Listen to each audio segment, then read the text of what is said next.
Twinside's hundreds of leagues away. That'd mean the crystal is... Heard the bad news then, did you? What bad news? About Dravost. Blackthorn's old haunt. With the forge and all that. Well, anyway, the mines just down the road from there are spewing out ether like no one's business.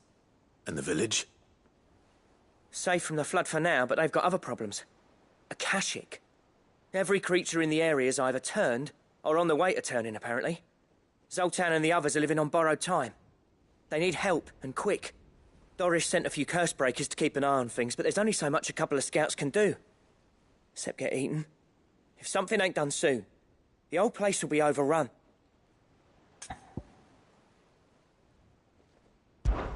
I won't let that happen. Didn't think you would. Does Blackthorn know? I thought it might be better if he didn't. He'd only do something stupid.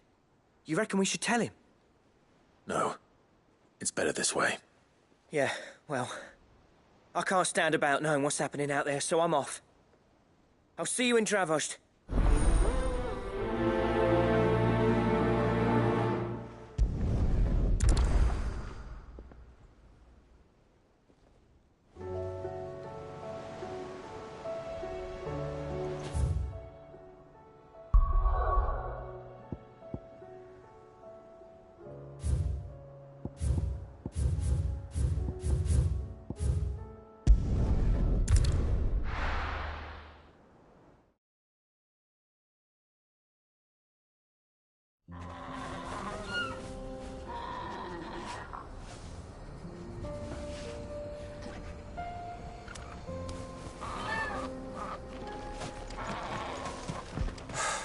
So Dravost is still standing. For now, at least.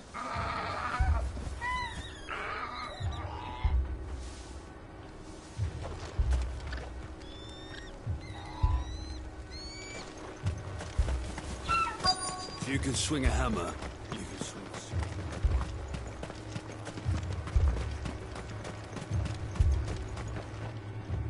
Clive! You're here! And the Akashic? Mostly off to the north still. But I spoke to Doris's scouts and it turns out things are worse than I thought. There's swarms of them out there.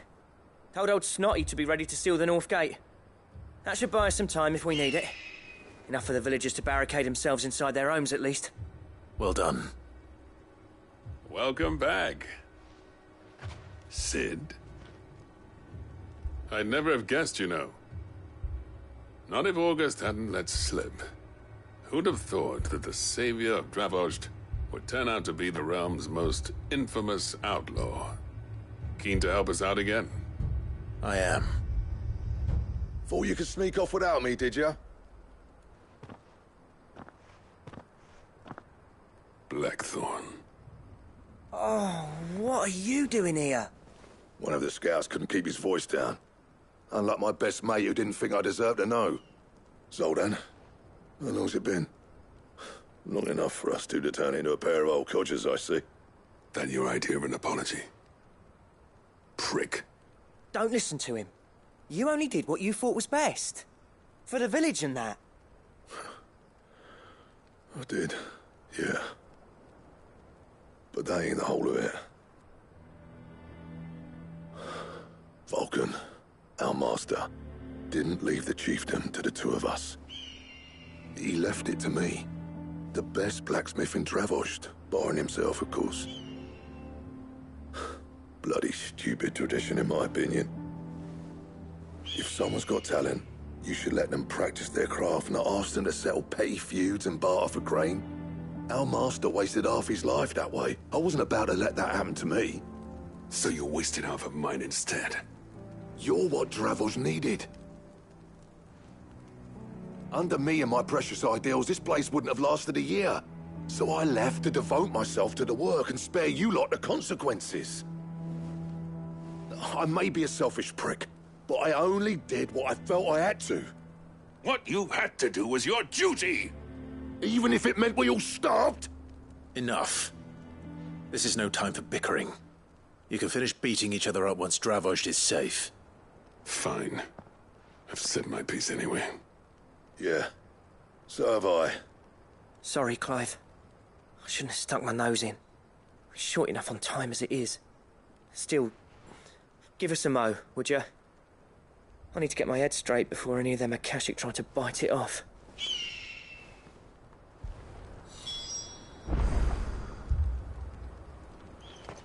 You, ready for the off then?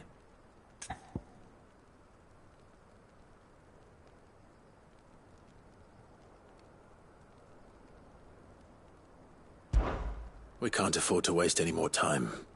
Right you are. Might be worth having one last word with the scouts, though. Don't want any nasty surprises, do we? Oh, and Blackthorn, you and Zoltan might be better off staying inside the... Akashic on the move. How close are they? Within sight of the walls. And there are more coming up from the mines. What was I saying about nasty surprises? They'll wash right over us if we stay out in the open. We're pulling back behind the gates. Good idea. Get yourselves inside, but keep your weapons handy. Understood.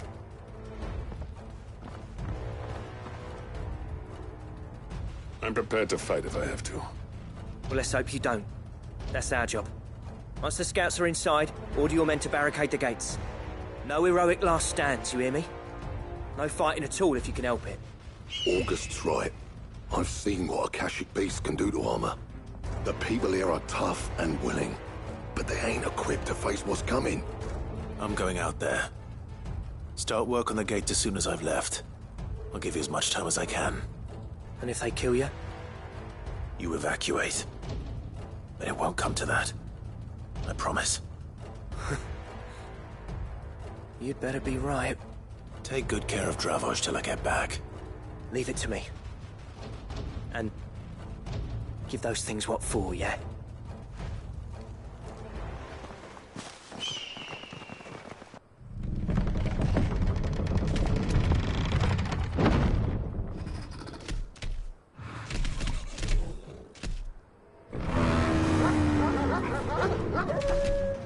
All right. Which one of you's first?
Is that it? Apparently not.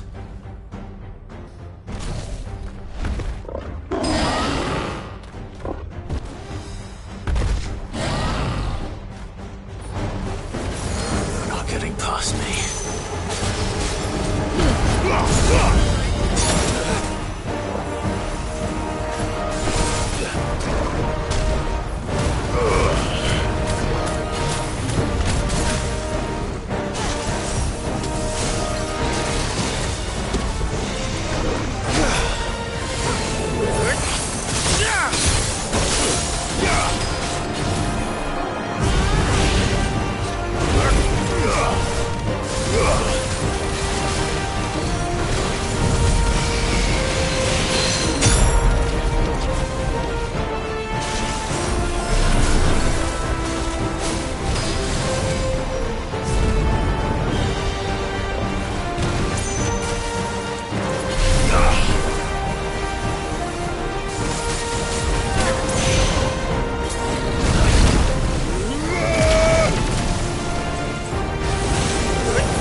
Now, the question is, did I miss any?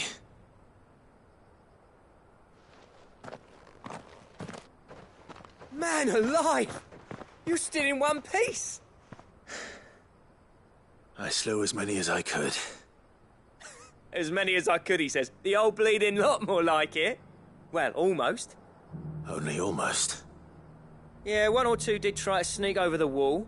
But we got the bastards, don't you worry. Good. Though you do know, more will come in time. In time, yeah. But we can think about them later. Let's get you back inside.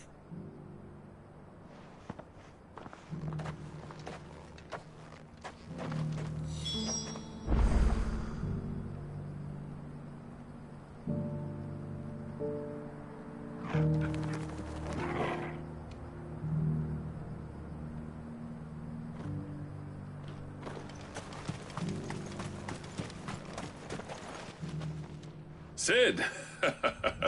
You're even more fearsome than your reputation.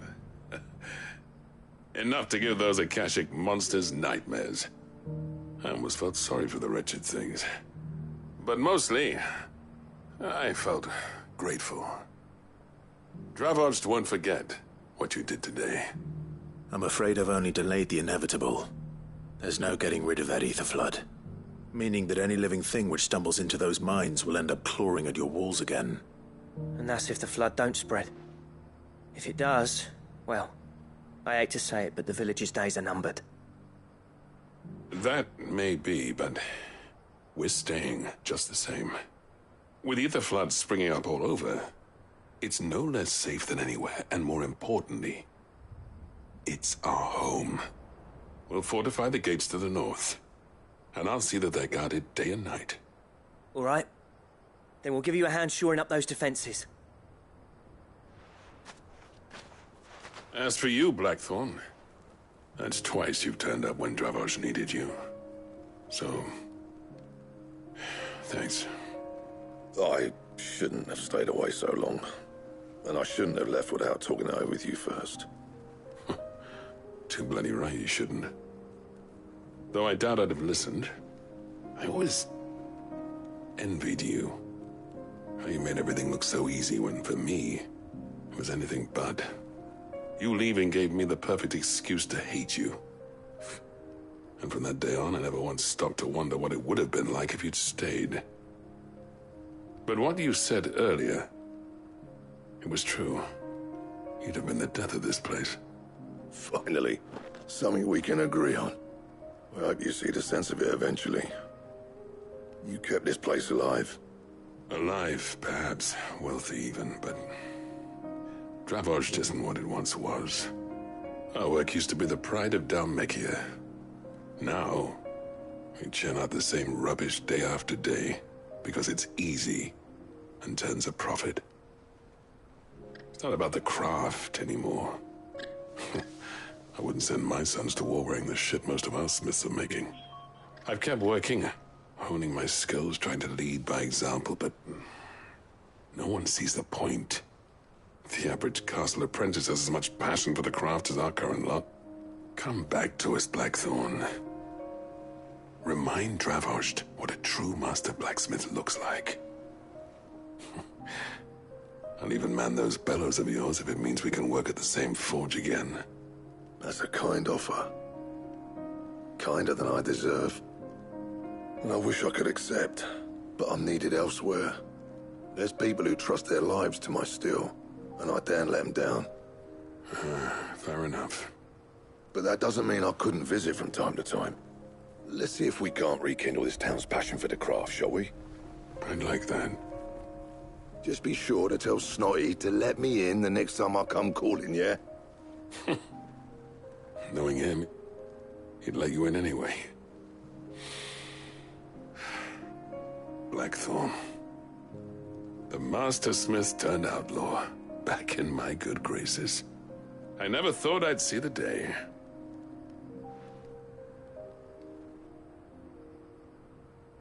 I'd say that went pretty well, wouldn't you? Even better than I'd hoped. Sid, I've got something for you.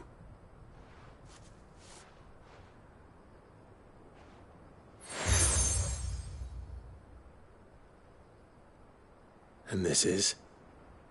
A token of our lasting gratitude. But I'm of a mind to make you a far grander gift.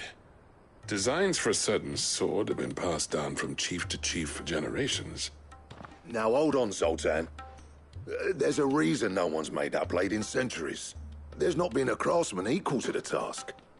I'll admit your cinders make impressive steel, and I've learned to own an edge Odin will be proud of. But the engravings on that thing are enough to make a jeweler cry. And they're not just for show, either. Have you forgotten what brought you back to Dravos in the first place?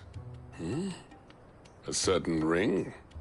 I knew I'd never support hammer and tongs, so I turned my hand to a different kind of metalwork. Between the two of us, I'd say we're the equal of any master craftsman ever to have graced a forge.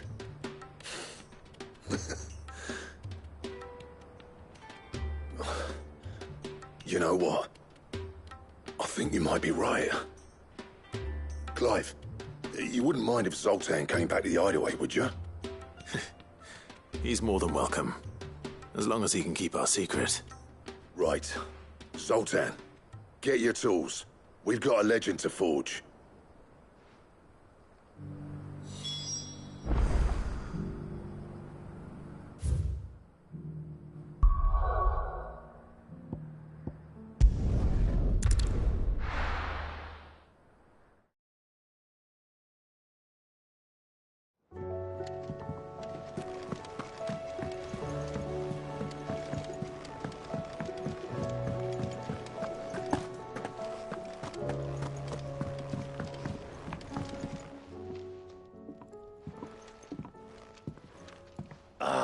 The man himself. We were just about to make a start on that sword I promised you. It's funny, but none of this would have been possible without your help. You remember Camille? We'll be using his level work for the grip. The steel, meanwhile, will be tempered in a fire, burning the cinders you charmed out of old Zoltan here. And that whetstone from the Outer Isles? That'll be what gives the blade its edge. And the final flourish will be my talented colleagues' engraving. A team effort led by the greatest blacksmith alive. Now, save that talk till the thing's finished, yeah? Right. I'm ready if you are. To the bellows it is, then.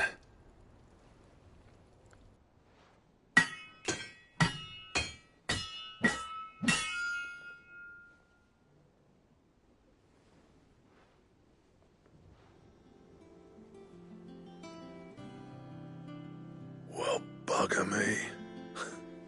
We actually did it.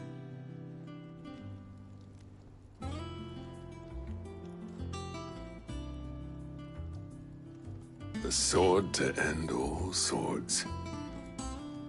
Ragnarok. It's quite something. I trust you'll take good care of it. Thank you. Both of you. So, does this make you pair the greatest craftsman alive, then? This? Nah. This was just following the footsteps of the greats of old. It'll take more than that to earn us our place in history. But we're up for the challenge. Here. A list of materials.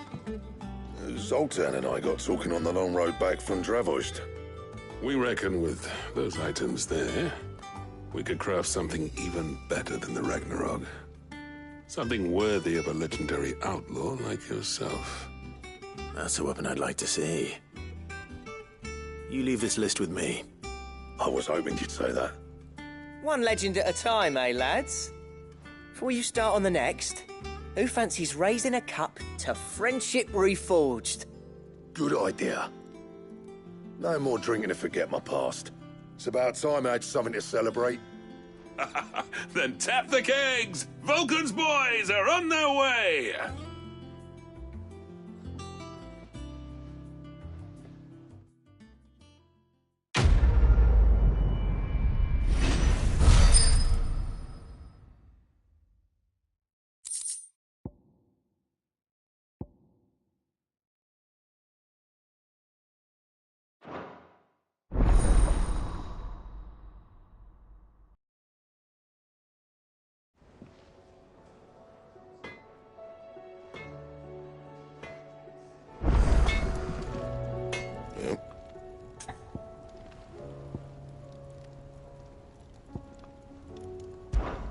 So, will it be?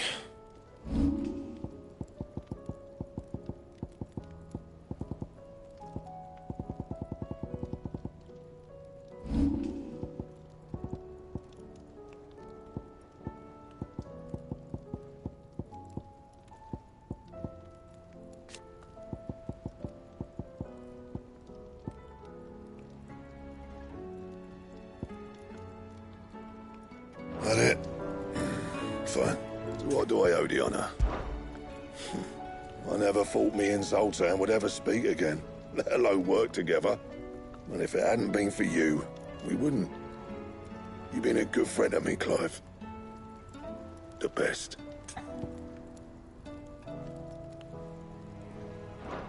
See that sword of yours stays oiled.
is something about it.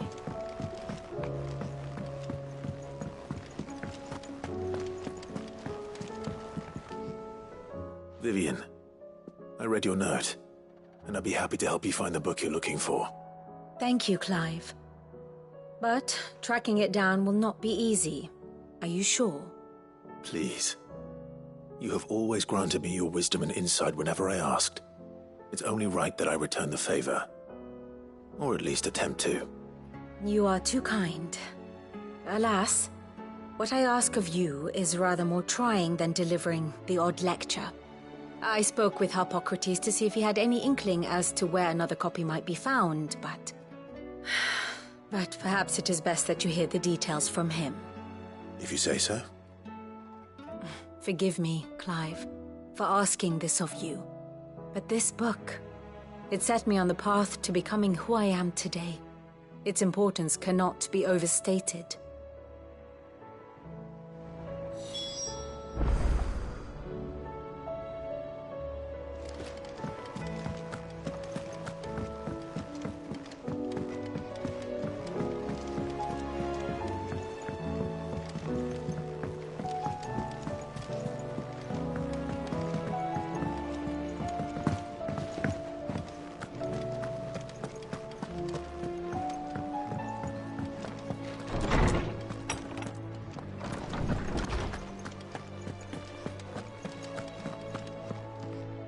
Ah, Clive, my boy.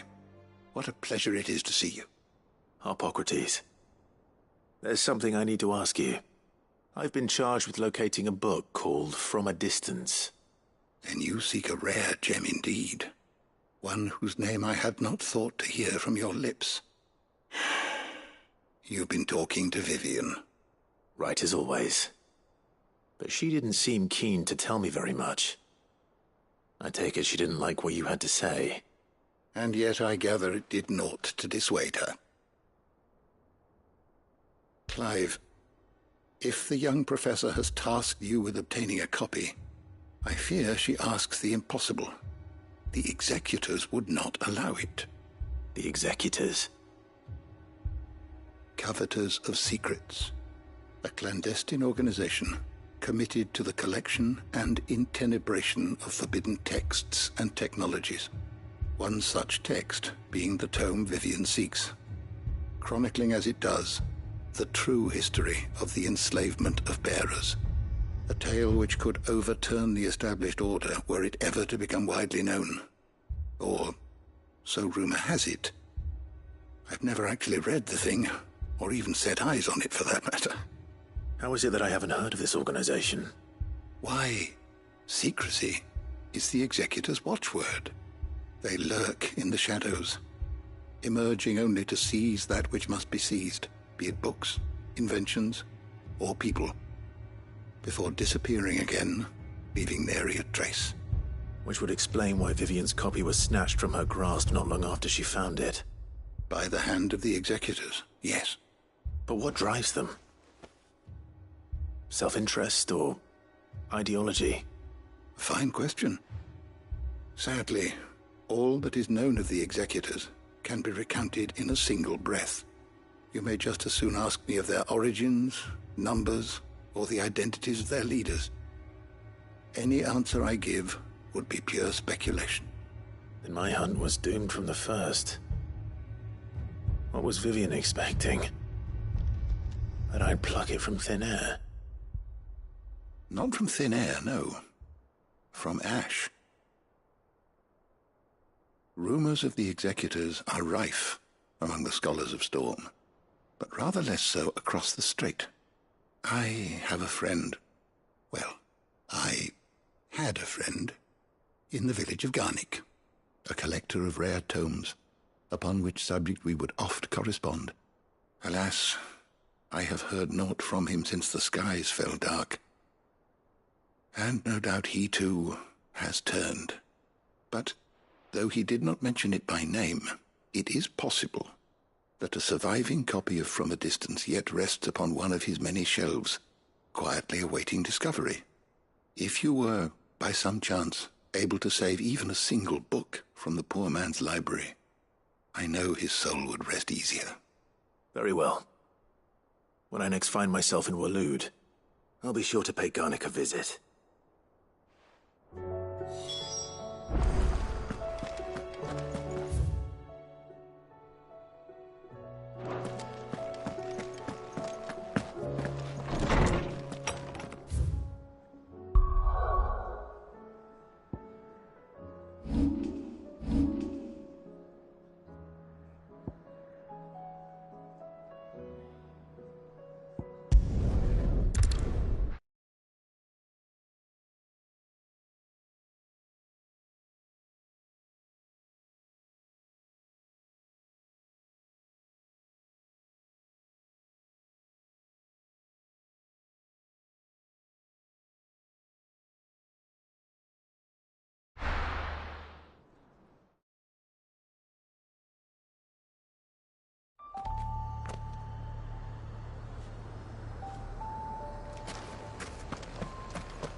Your journey ends here.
Good girl.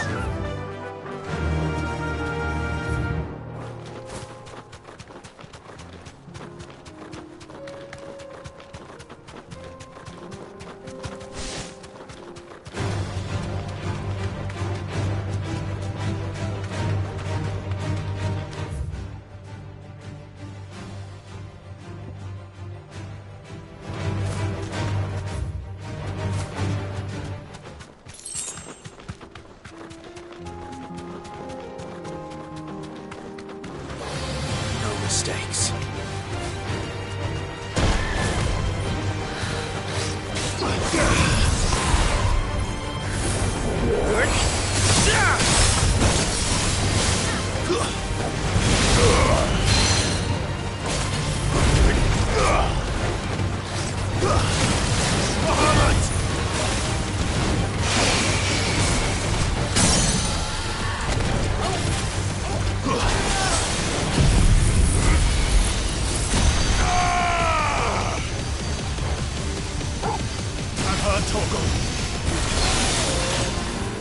To me, boy!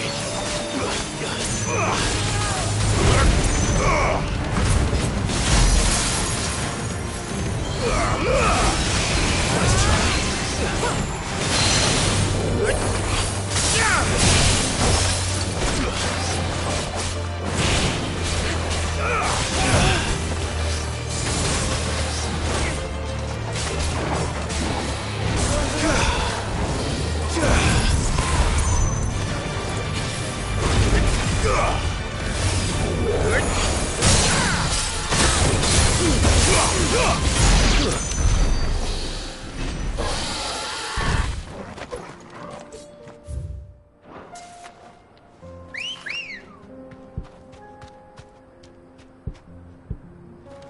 Come on.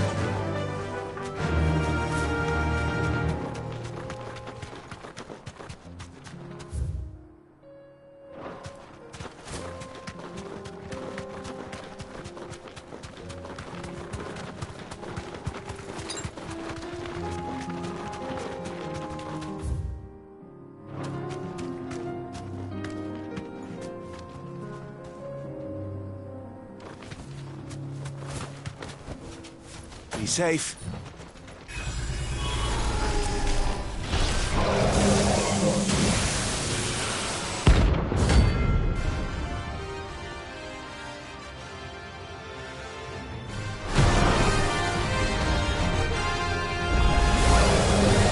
Friends, Ultima.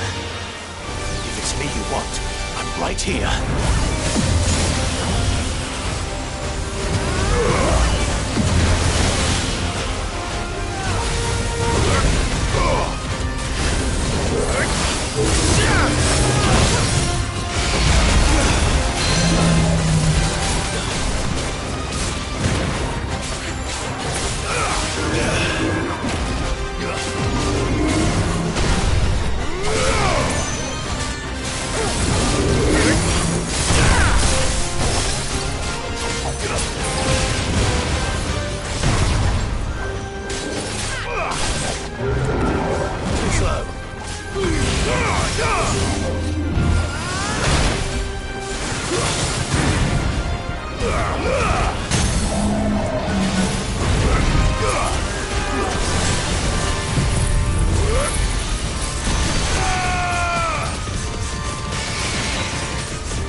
Good girl.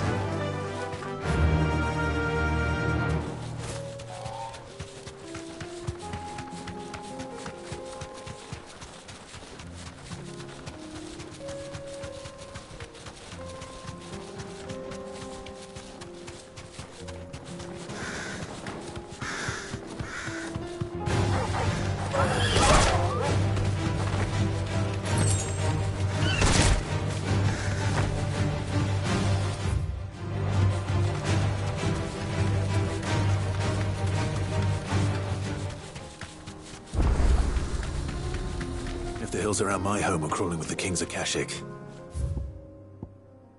keep the gates closed too.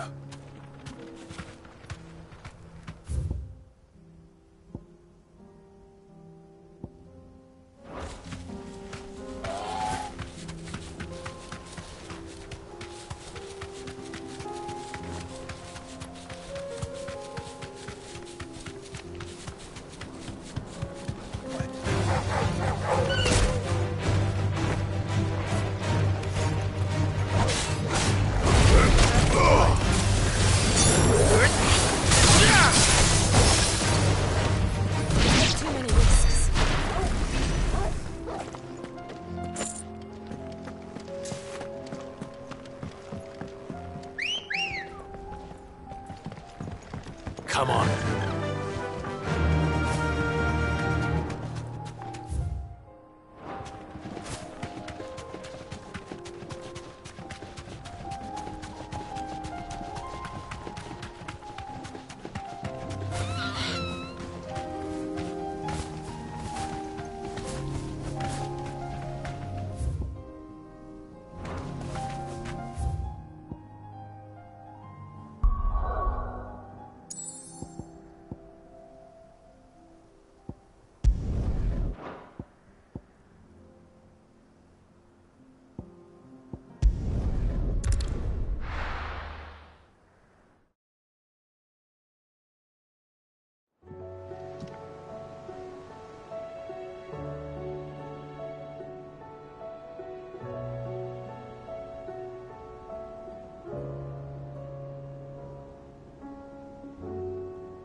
I'm nervous.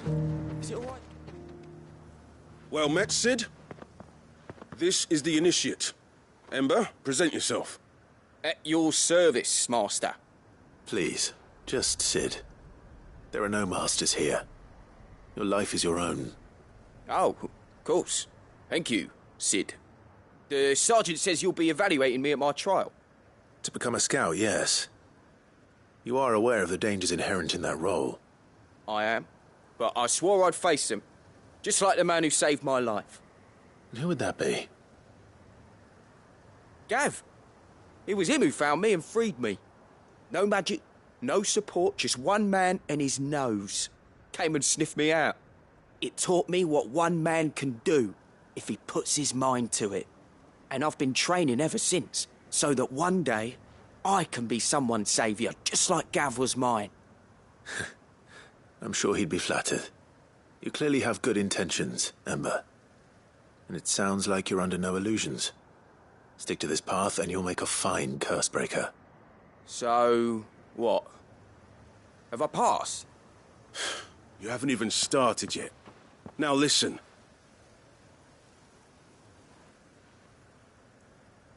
Not far from here is an Imperial lookout, Eastwatch. The guards there record all their sightings in a logbook. You are to find it and bring it here. And bring it here, right. Anything else? No. Sneaking into a heavily guarded Imperial outpost and stealing the logbook would be quite sufficient. You'll need to assess the situation, determine a point of entry, create a distraction and effect an escape, all without being discovered and thrown into an Imperial oubliette. Ember, Gav isn't our best scout because he can do everything. It's essential that you know your limits. Know my limits, right. I won't let you down.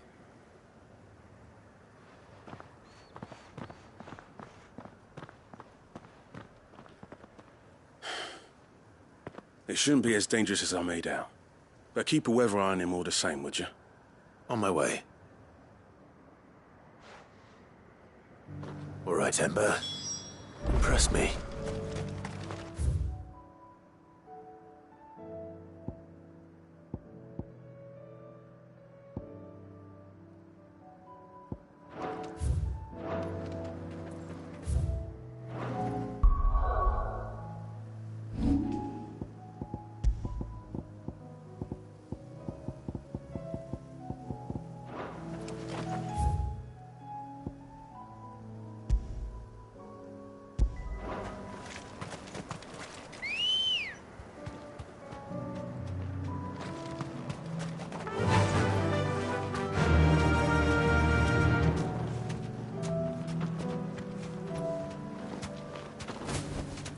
Back to the stables, Carl.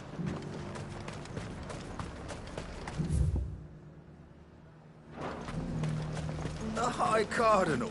Your dominion's all but done for.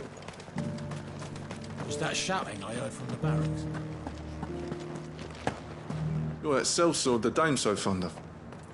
That was some fine work you did up in Moore. We'll, see to our own affairs from now on now. Duke's got big plans for the Empire. Do you think he was the only one who survived? And you're just gonna fall into line? I don't trust this Duke. Oh, Clive. What am I to do? My wards and I may soon be without a home. What's happened? The High Cardinal has descended from his lofty throne and taken up residence here in Northreach. The High Cardinal? Leader of the Council of Elders, second only to his Radiance at the head of the Imperial government. Not that any of those things still exist. Now he goes by his noble title, the Duke of Oriflamme. And what does he want with Northreach? He wants to transform it into a military stronghold, a foundation upon which to build a new Sambrec. He's already secured the support of the various army remnants, with promises that they shall be afforded the respect they deserve in his empire. One built on the confiscated property of the people. He would rob the populace to pay for it. Believe me, I have used every means of persuasion to discourage him from this folly.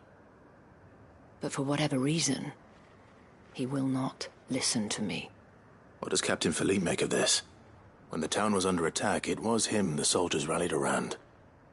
Couldn't he use that influence again? How? By speaking out against one of the most powerful men in Sambrec. A man whose stated aim is to revive the empire Philippe's comrades swore to serve, and to improve the soldiers' lot within it. The captain can offer them a regular supply of gruel, and an occasional trip to the Vale to help them forget the terrors they face each day. The Duke offers them a vision of strength and safety. No. Any attempt to incite mutiny would cost Philippe the support of his men, if it did not cost him his life. But given the mood around town, Mutiny may yet be unavoidable. The people have little appetite for further deprivation, least of all when it serves only to elevate others. And who could blame them? Clive, would you appeal to the Duke on my behalf? For your services to Northreach, you have the respect of the soldiers, and they will take you to His Eminence if you ask them. And unlike Philippe, no bonds of loyalty prevent you from speaking your mind to the man. Well, will you try? You could hardly fare any worse than I did.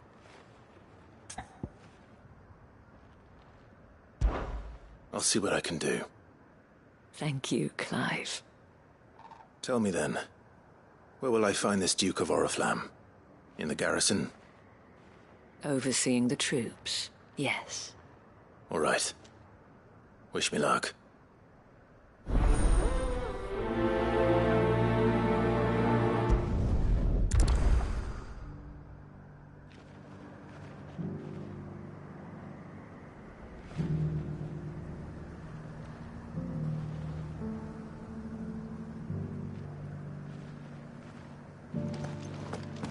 We may have met this Duke before. At the Remembrance ceremony. Let's hope we didn't make a strong impression. I don't trust this Duke. If we're not careful.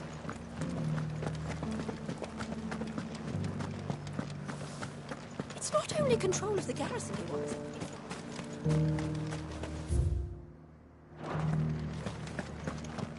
We already have a leader in the Dane.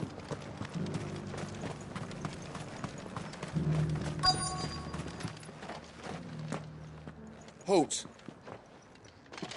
Oh, sorry about that. You're the dame's man, aren't you? You got some business with the captain? No, actually. With the Duke. I was hoping I might be able to speak with him.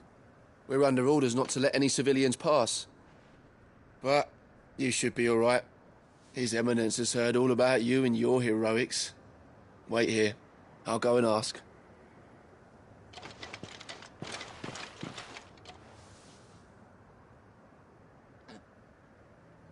So, you are the sellsword who lent his aid to the garrison.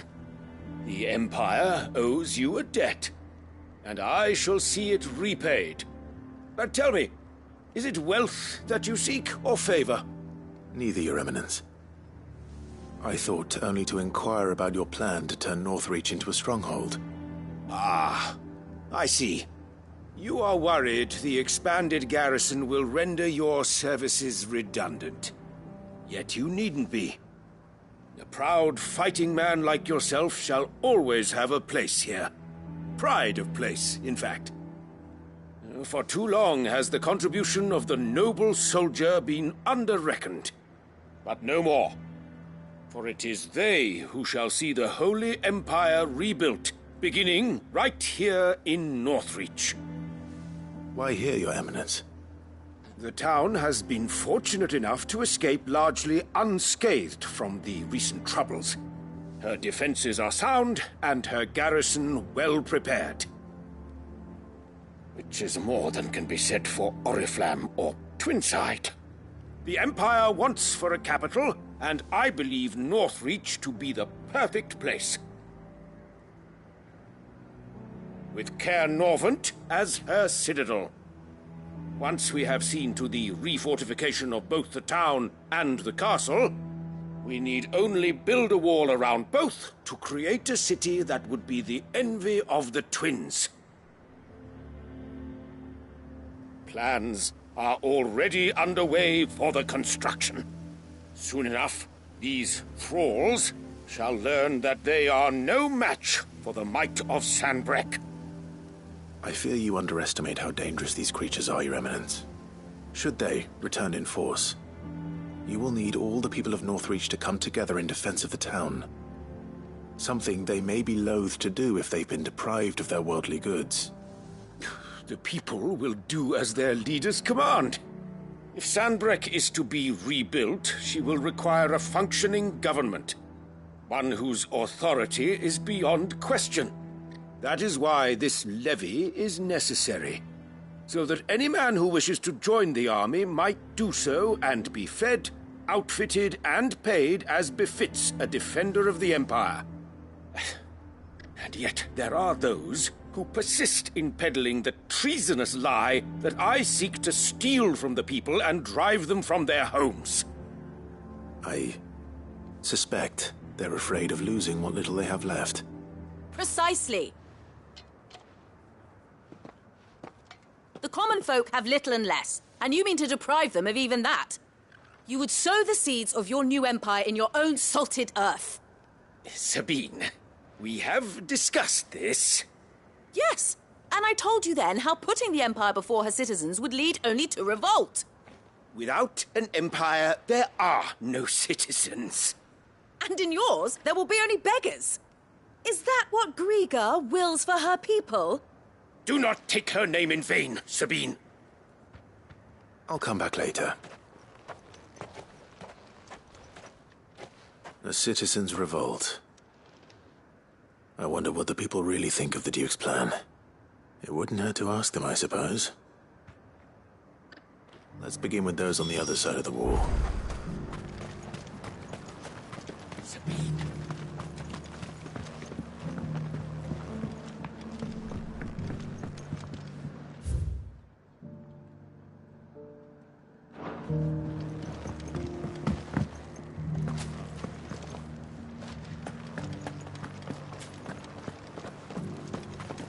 Do you think he was the only one who survived?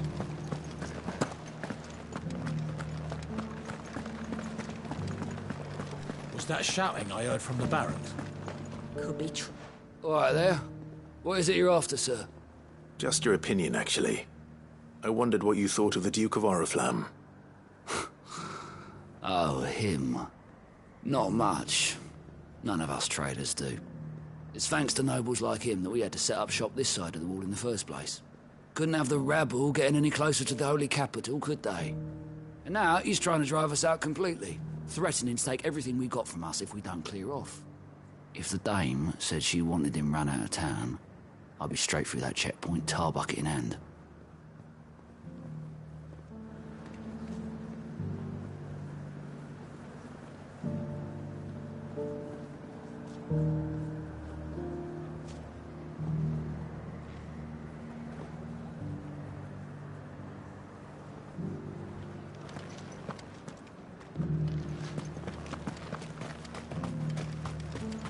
The Dominion's all but done for.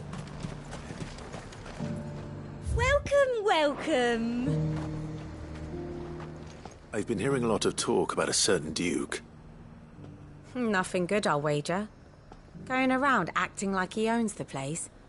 And with hardly a word to the dame. This is her town, not his. I take it you'd rather she was in charge. As far as I'm concerned, she still is. Just need his eminence to sod off back to Oriflamme.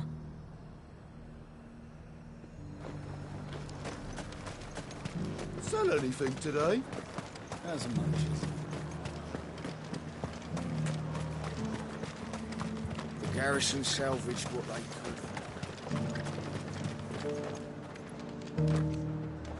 could. A question, if you don't mind. What do you think of the Duke of Oriflamme? Don't get me started. You build a life for yourself somewhere, earning for some noble to turn up and tell you got to hand it all over to him. If he thinks his name and his chains give him the right to empty our purses, he's in for a rude awakening. We'll do whatever it takes to keep what's ours. Whatever it takes. Well, the people seem united enough. What about the soldiers?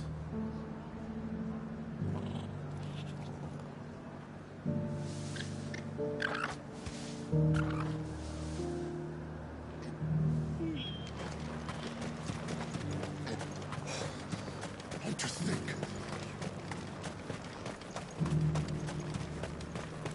Was that shouting I heard from the barracks?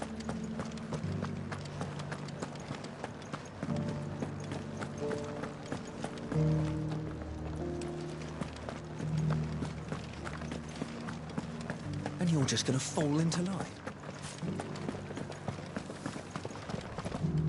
Excuse me, do you have a moment? I wondered if you'd mind sharing your thoughts on the Duke of Oriflamme. Well, he's made a lot of enemies coming in the way he did. But I mean, look around us. You can see the state the realm's in. The traders might not like having the screws put on them, but if they volunteered a few more of their hard-earned gil before things got bad, maybe they wouldn't have to. I think the Duke's got a point when he says rebuilding the Empire's the best way of making sure we're all protected. And if that means people who don't know one end of a sword from another have to make way for those who do, well, that's just how it goes.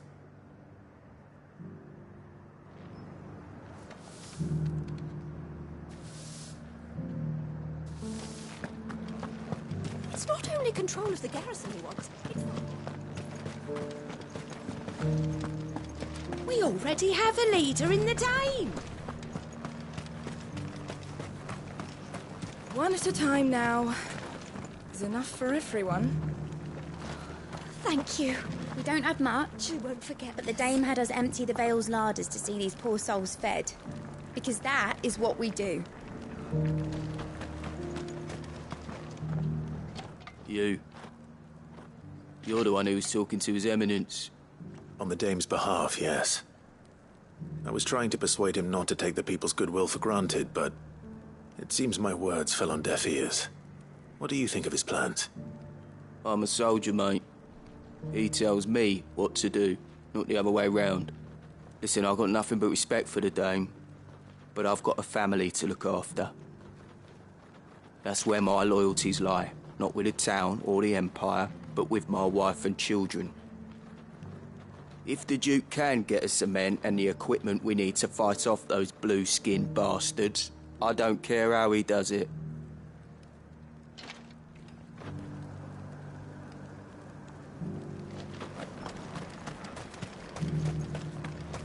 Sabine, you are embarrassing me. You're embarrassing. I hear the Duke of Oriflamme plans to turn this town into some sort of fortress. Do you think that's a good idea? It's not for me to say. All I know is that unless the Emperor orders me otherwise, His Eminence's word is law. Look, no one likes all these taxes and tariffs, but empires don't come for free. Once Sanbreque is back on her feet, we'll all reap the benefits. Let's see what Philippe makes of all this.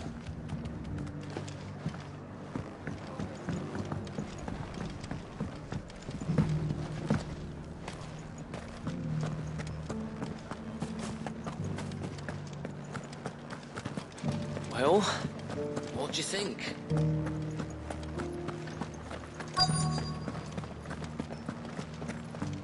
Welcome back. Wraiths give you any trouble? Captain, do you have a moment? For you? Certainly. Clive, wasn't it? Thank you for last time. How can I help you? I wanted to ask you about the Duke of Oriflamme. Do you intend to go along with his plan? But to tell you the truth, I'm in two minds. It's my sworn duty as a captain of the Imperial Army to obey his orders. But I can't say I agree with him. Philippe, I remember you saying that you became a soldier to protect the people you loved. The Dame included. That's right, I did. Well, she doesn't agree with the Duke's orders either. She thinks they could tear Northreach apart.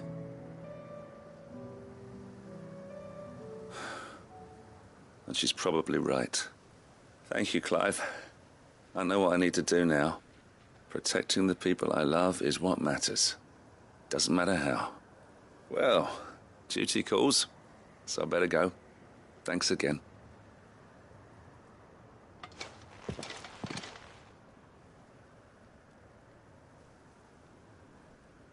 It seems Philippe wants to do the right thing at least. I expect Isabel will be pleased to hear that, if nothing else.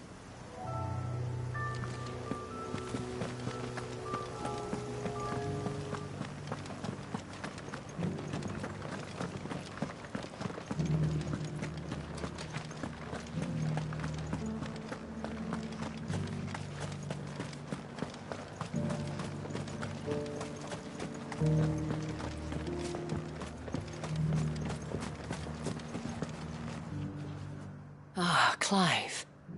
How did you fare? Were you able to speak with the Duke? I was, but...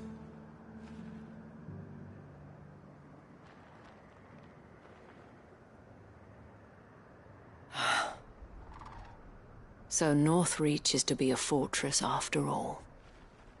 Well, it will certainly help to hold back the thralls. There's no denying that. Though I doubt it will come as much consolation to the townspeople whose worldly goods are confiscated to pay for it. They deserve to be heard, Clive. To have a say in this new empire the Duke means to build. Sadly, His Eminence values their obedience more than their opinions, and hopes to reassert the authority of the state.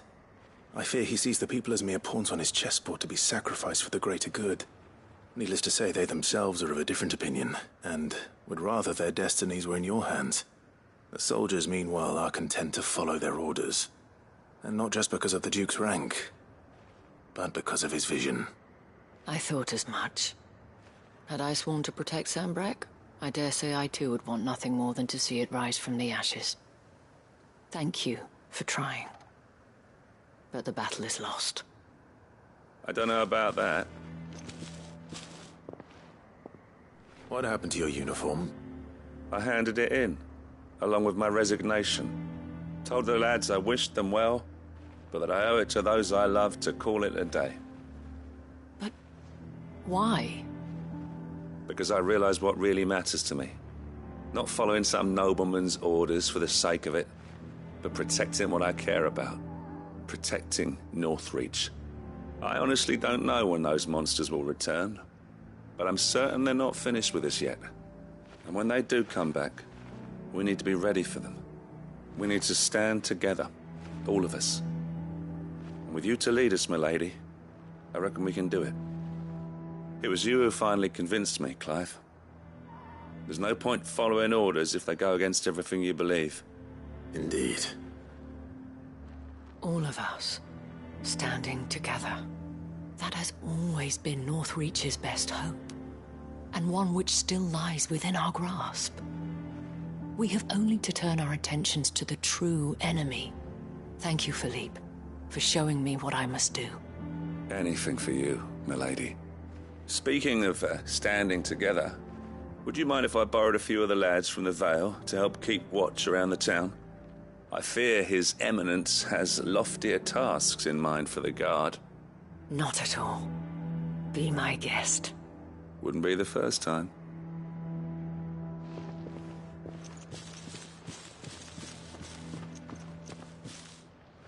There may be hope for Northreach yet, especially with men like you and Philippe to champion our cause. I, for my part, shall continue to work upon the Duke, in the stubborn belief that I might still tempt him into joining hands. But I suspect I shall have to call upon your aid again. Until then, Clive. Until then.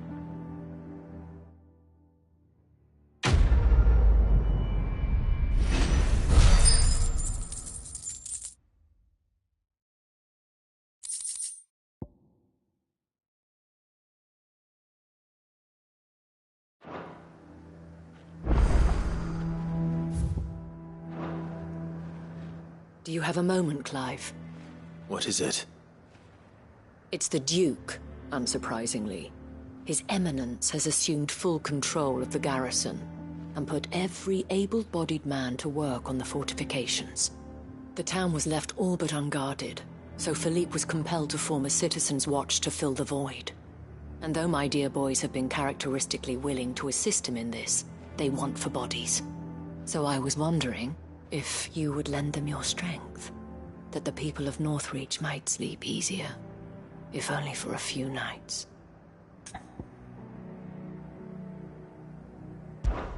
Of course. Whatever you need. Thank you, Clive. What would I do without you? Philippe told me he had men stationed at... Where can I find the mistress of this establishment? Here, my lady. To whom do I have the pleasure of speaking? My name is Sabine, and it is my displeasure to be the daughter of the Duke of Oriflamme. who I understand is causing you and your town no small amount of trouble. I wish to speak to you about what might be done. Very well.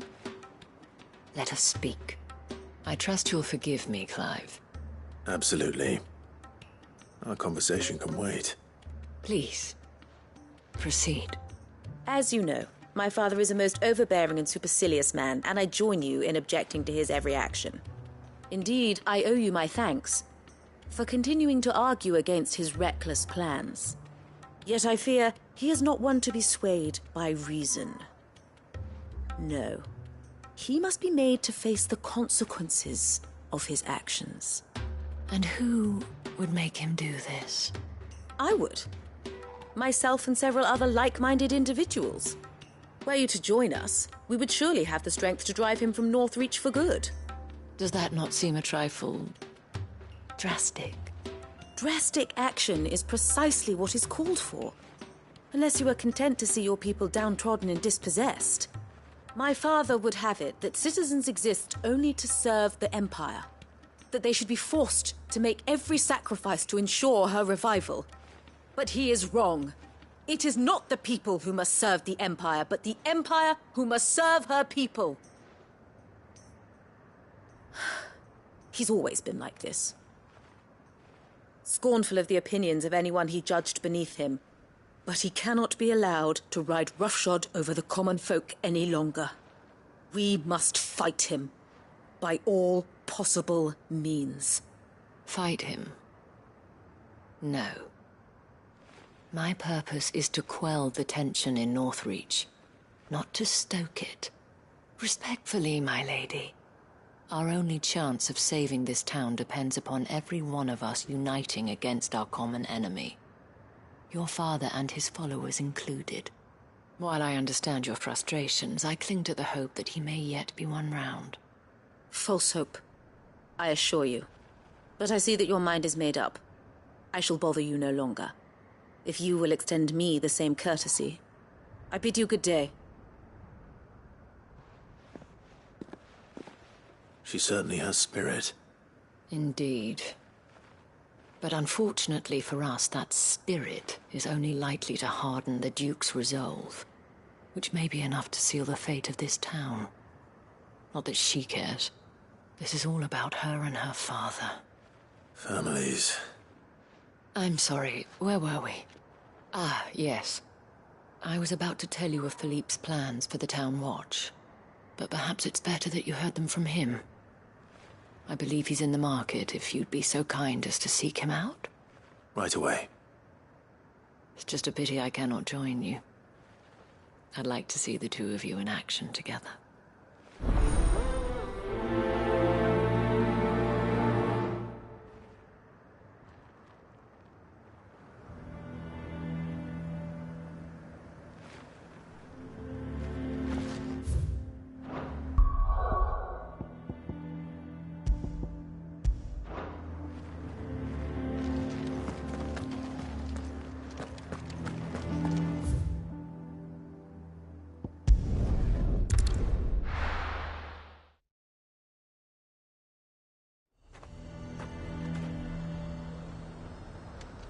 A fortress?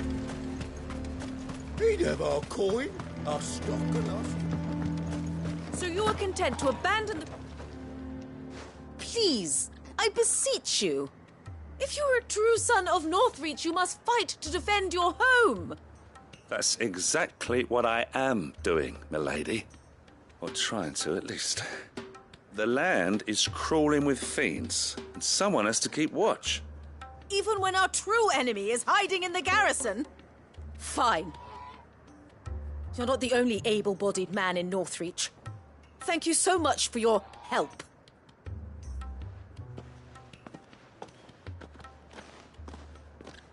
She cornered you too, then? Could hardly get a word in edgeways. Like father, like daughter, eh? She made an uninvited appearance at the Vale earlier, hoping to convince the Dane to join her in fomenting rebellion. I bet that went well. Her ladyship seems to have a way with people. Anyway, what brings you here? Our mutual friend thought you might welcome some help. Oh, she did she? Right as always. In fact, you're just the man. We've had some reports, you see. Sightings of, you know what. They're back. Seems that way. All over, too.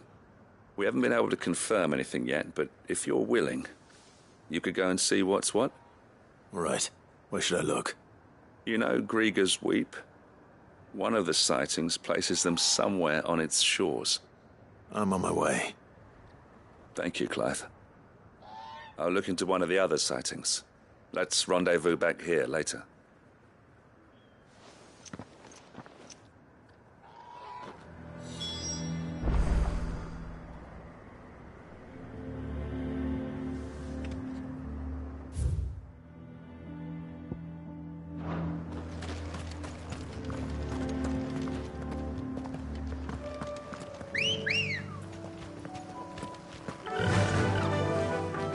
Fly, Ambrosia.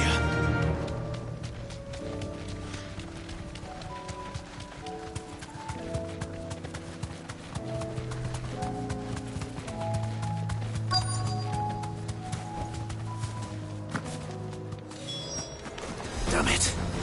The reports were true. I need to stop them before they get to the town.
Call that a test, Ultima? Clive, it's me. Are you all right? I am. But it seems the reports were true. The thralls have returned. I dispatched the few that I found, though. Well, that's something, I suppose. But what were they doing south of town? They all came from the north last time. We might be able to fend off an attack from one side or the other, but from both? Do you have eyes in the north? Some. I should probably go and have a look, though, just to be sure. You head back to Northreach. I want you there just in case war breaks out while I'm away. What do you mean? Her ladyship's been busy working her magic on the townspeople, stirring up ill feeling towards her father. But she'll have her marching on the barracks if we're not careful. What? This is exactly what the Dane was afraid of. I'll do what I can to calm things down. Be careful out there, all right? Don't worry, I'm not like you. One sniff of those things and I'm running back to town screaming blue murder.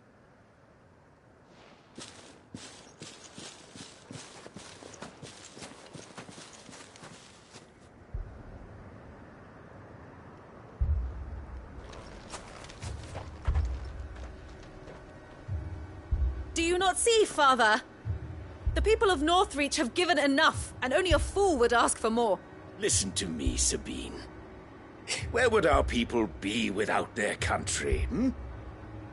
The Empire is their sword and their shield. It is she that ensures they can live without fear. And now she teeters on the brink. Without their sword, how will the people fight? Without their shield, how will they protect their kin? Can the unarmed stand against the advancing hordes? No. But there is yet hope. A new shield, a new sword. a new empire.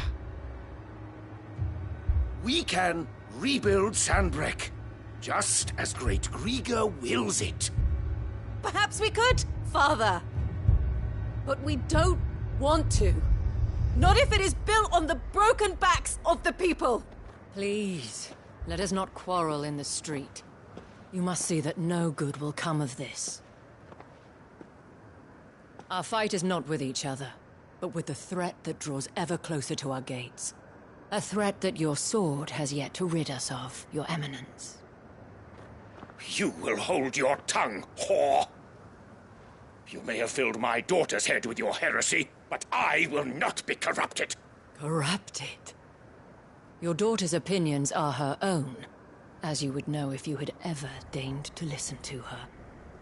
At least I hope they are your opinions, and not posturing born of a family feud. Northreach deserves better than that. Northreach deserves better than you, Carla. Yes, I know who you are. The slut of Twinside who bedded a Brandit. Jealous, are you? That a woman might choose a bearer over a pious man of Griga. Clive!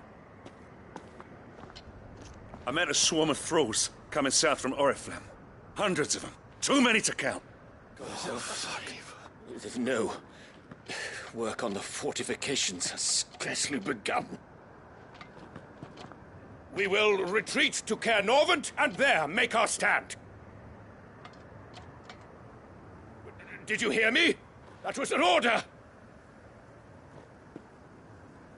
While this is but a heartfelt plea, let us make our stand here and protect our homes. Protect those that we love.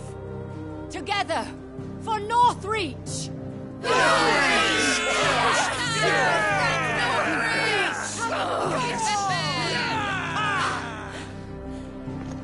You heard the dame. What are we waiting for?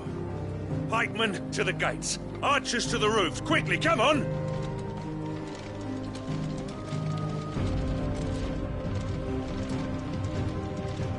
But she is but a common... whore, yes. And we'd follow her to the gates of hell.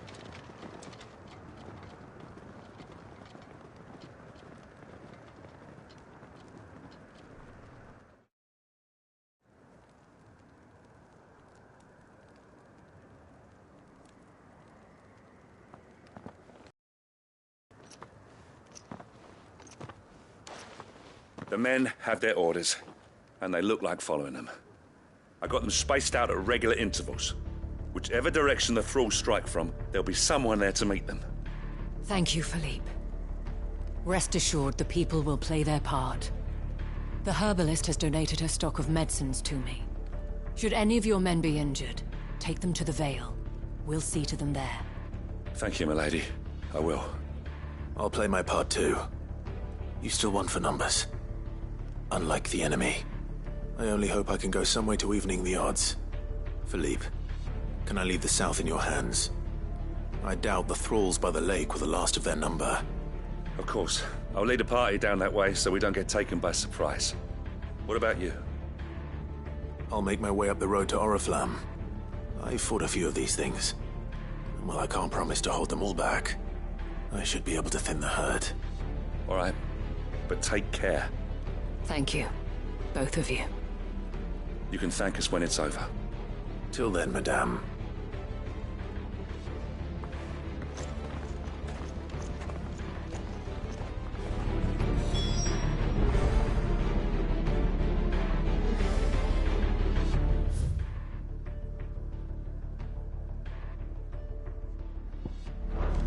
Captain said to bring our wounded here.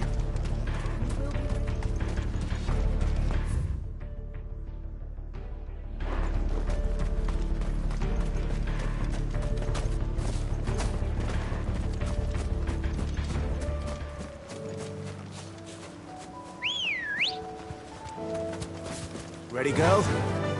Run like the wind.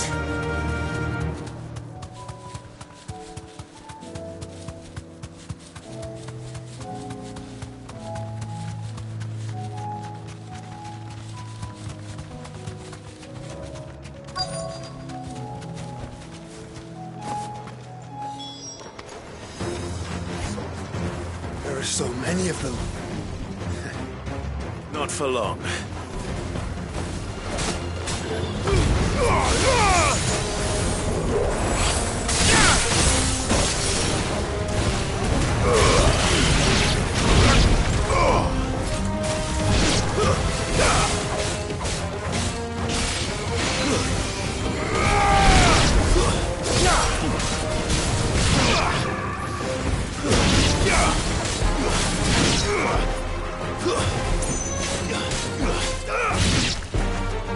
Is it over?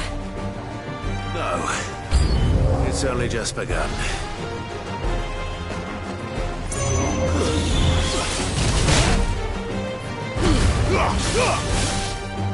Stay down!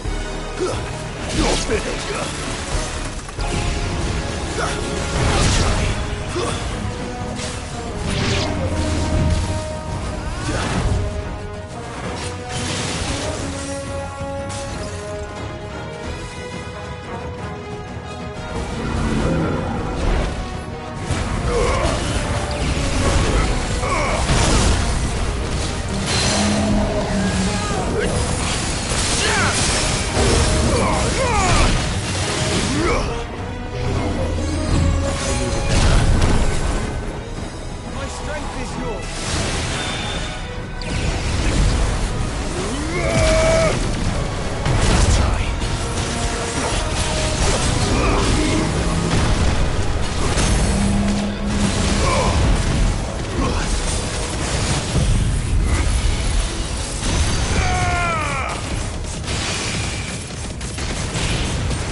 Well done,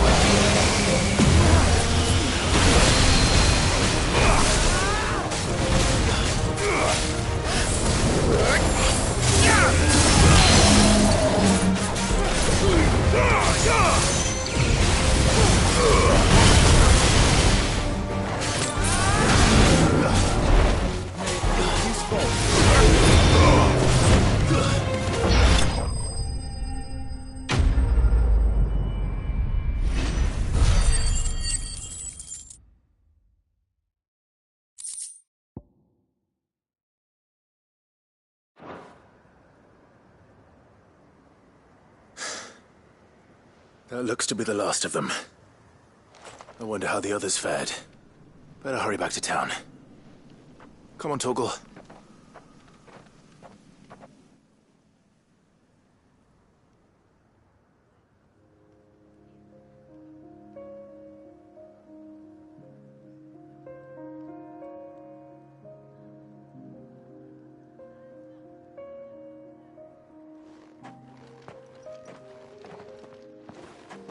Clive, it's good to see you.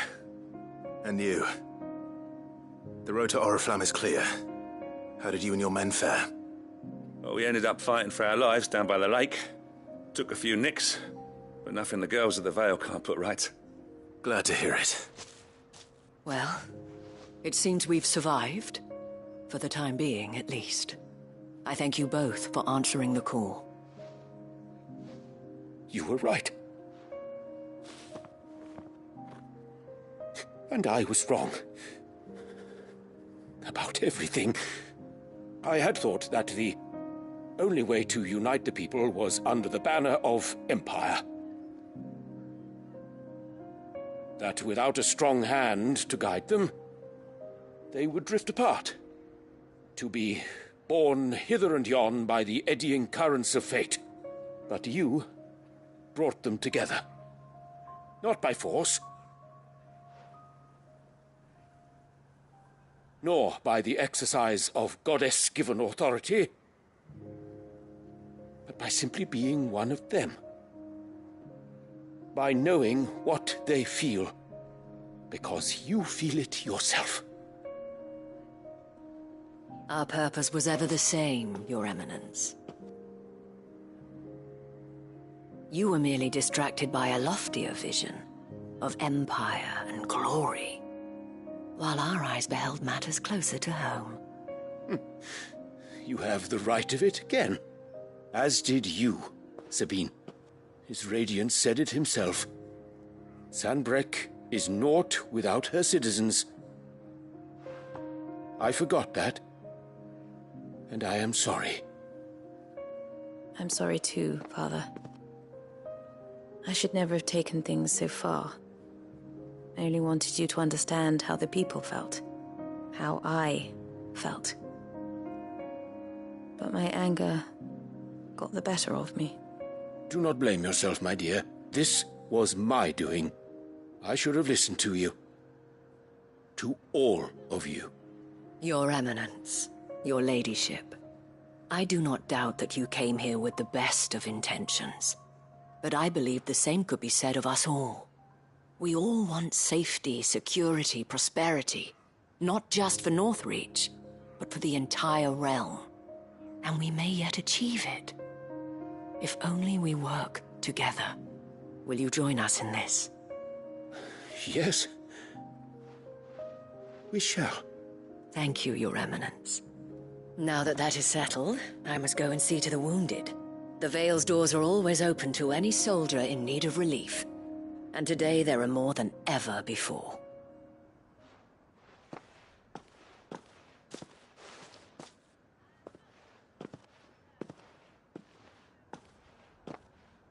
Madame Isabel is a rare soul indeed. In these dark times, I see that it is not men like me who should lead the realm, but women like her. You're right. If only I'd listened to her when I had the chance. Forgive me for saying so, milady, but you still do. The Dame said it herself. We can turn things around. We just have to work together. And that goes for you, too. You're one of us now. One of you? Well said, Captain. Let this be a new beginning. Not only for Sanbreque, but for us. Well, since there's nothing more to be done here, I should see if Isabel needs any help moving the wounded.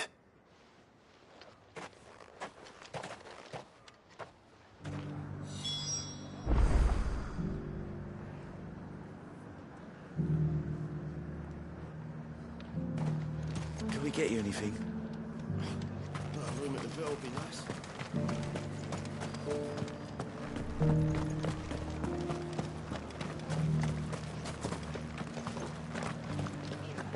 There's no need to worry any longer. I saw several soldiers being carried to the Vale.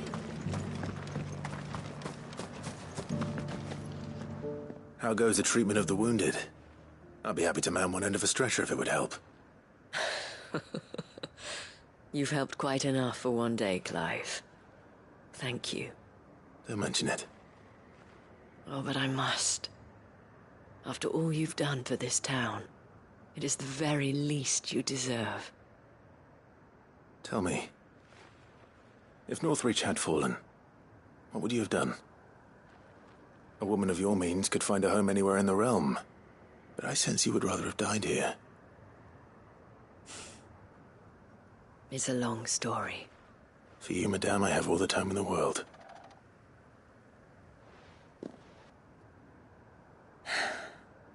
Very well. Long ago, I had a life in the Crystalline Dominion. I was Carla then, courtesan to the nobility. So sought after was I that it was only they who could afford my time. Alas, those halcyon days were not to last. For naive as I was, I fell in love with a bearer. He was my master's guard, the gentlest man I have ever known. After they discovered us together, he was whipped bloody and forbidden from ever looking at me again. And so we fled. Not that we had anywhere to flee to. We wandered, aimless and starving, half dreading, half praying that the next day would be our last. Until we found ourselves here, in Northreach.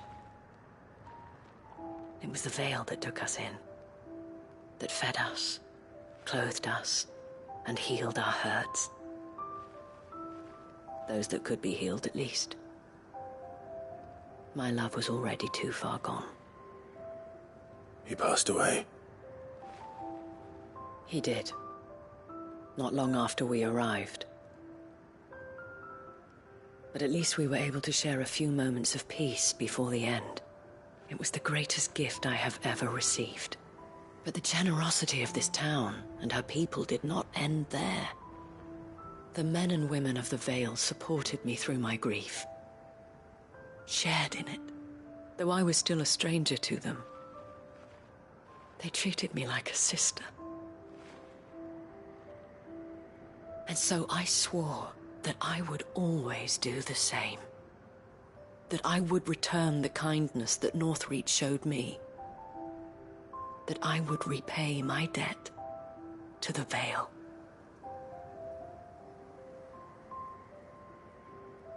Thank you, Isabel, for sharing this with me.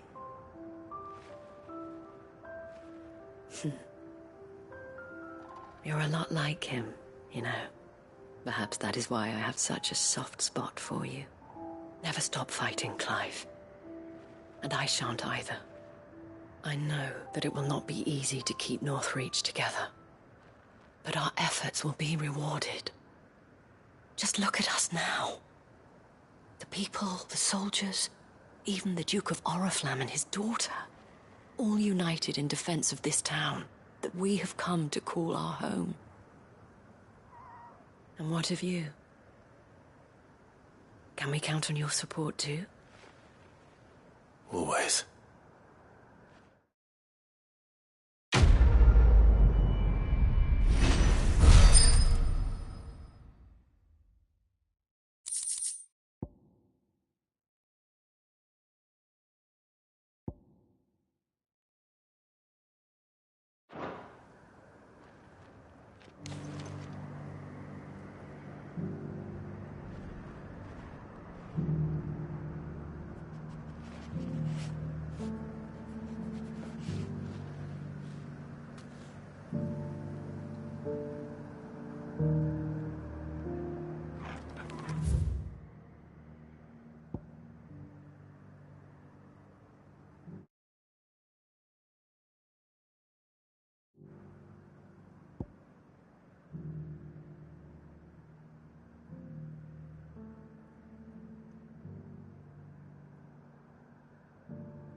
Fly, Ambrosia.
There's something about it.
And how might I help the garrison?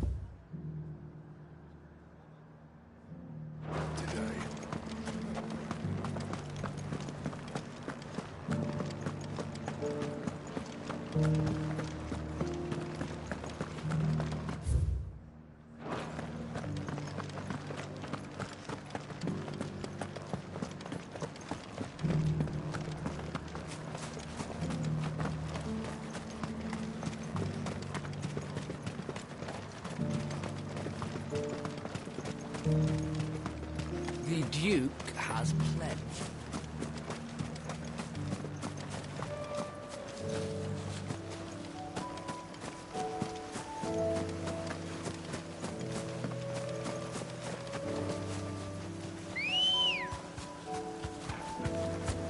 Ready, go? Faster!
I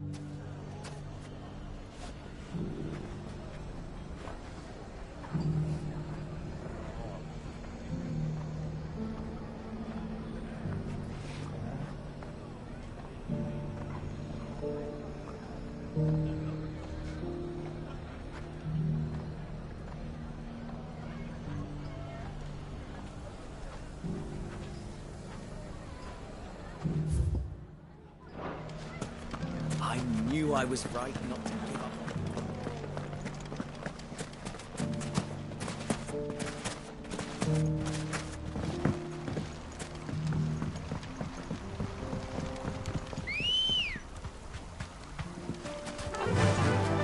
Run like the wind. Bandit probably made you.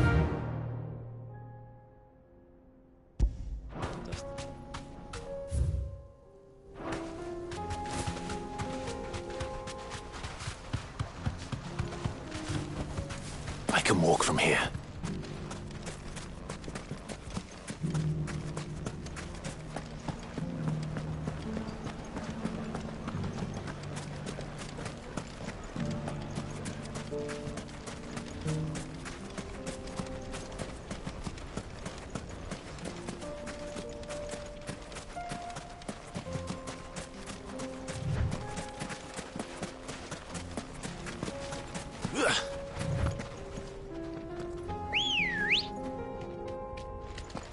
Come on. Fly, Ambrosia.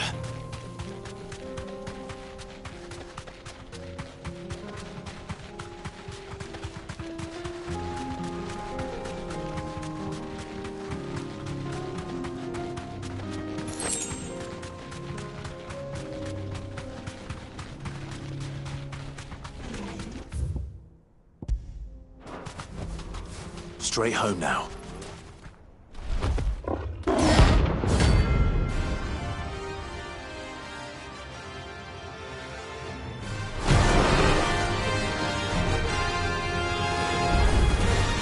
We're not going to outrun this one. Stay close,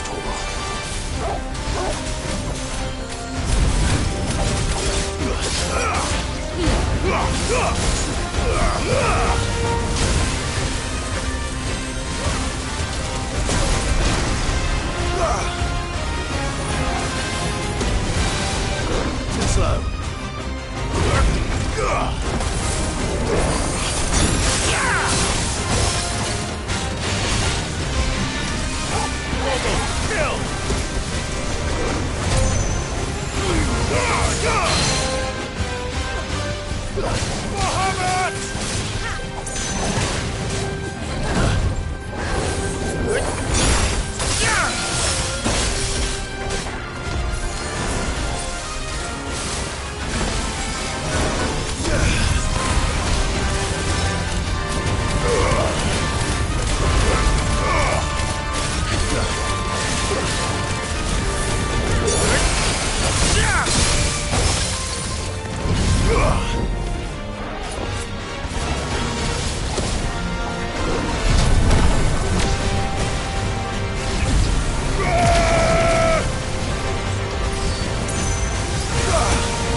got someone your own size.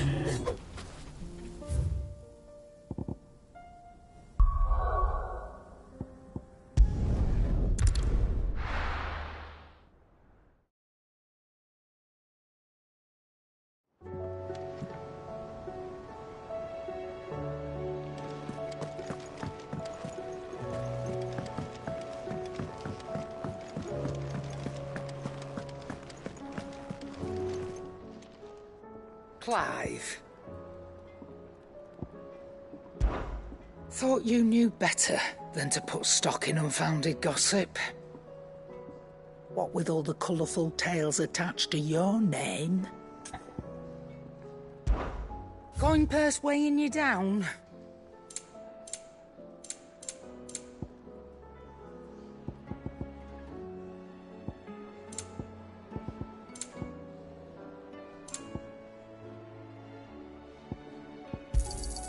It'd better all be here. You'll not find a better price than that.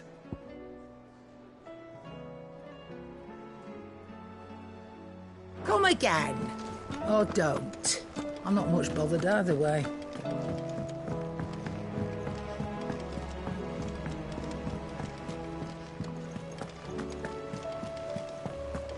There's something about it.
Fly, Ambrosia.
You deserve a rest.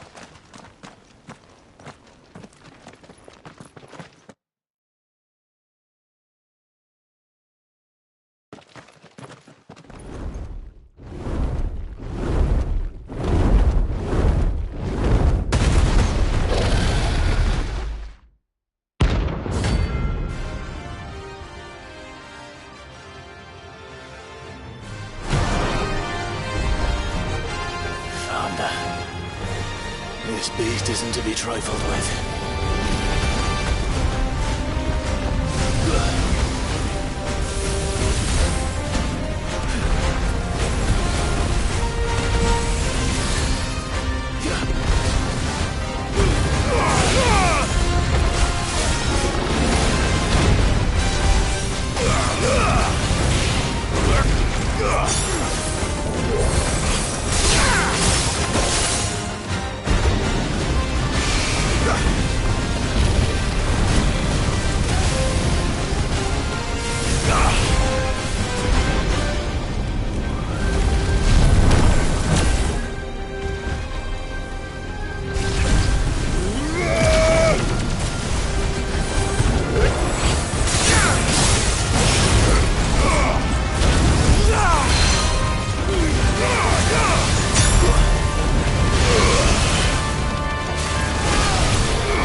to be trifled with.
Trouble with your gear, or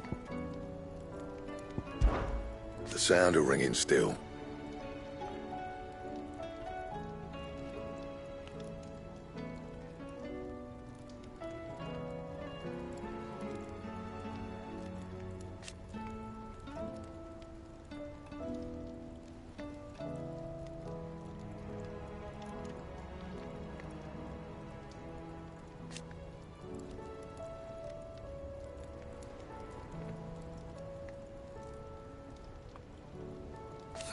So we weren't.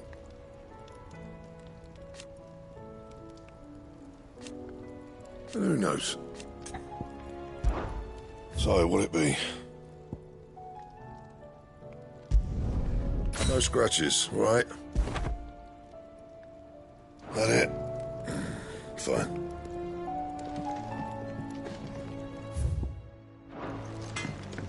First the skies.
What do I owe the honor? What do you want?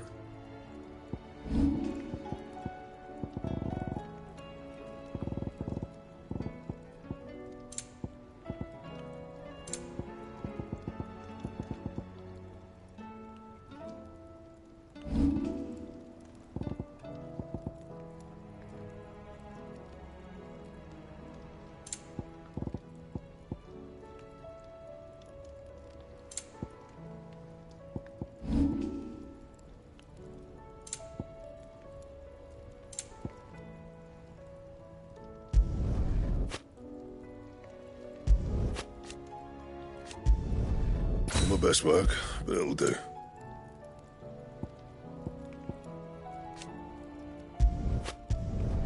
You can thank me later. And?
Lord Rosfield, is there aught the Undying might assist you with this day?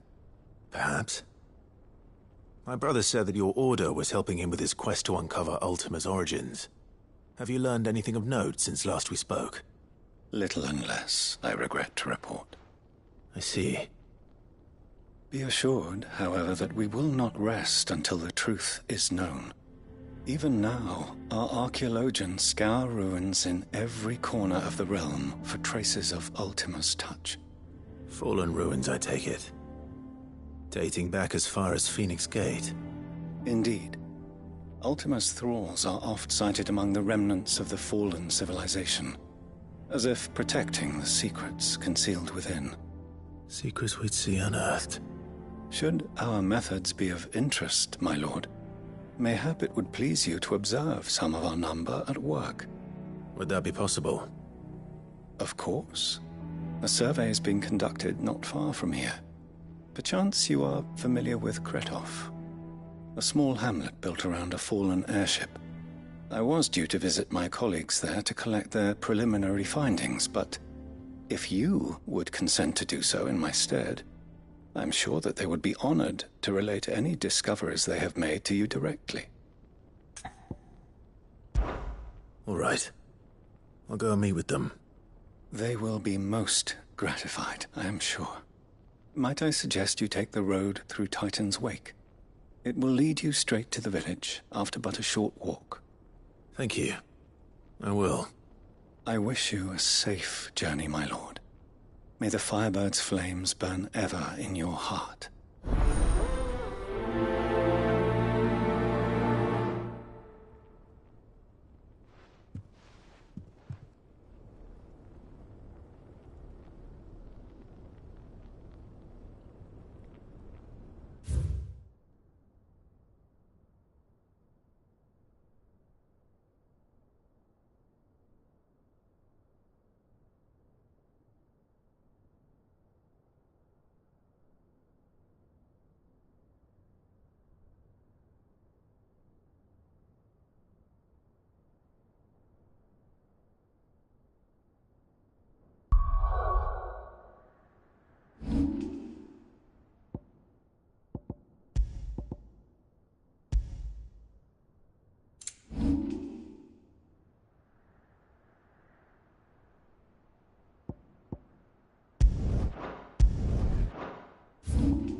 done.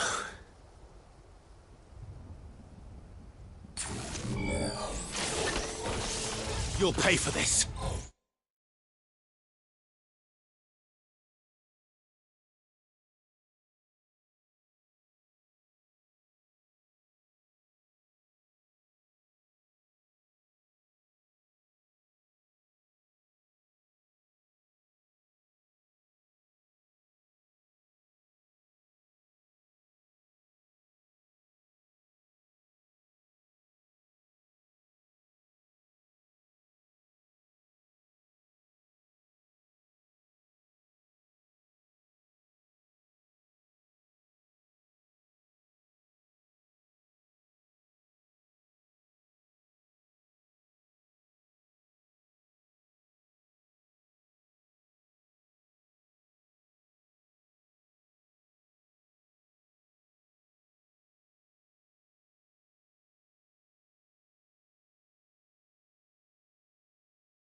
still be survivors.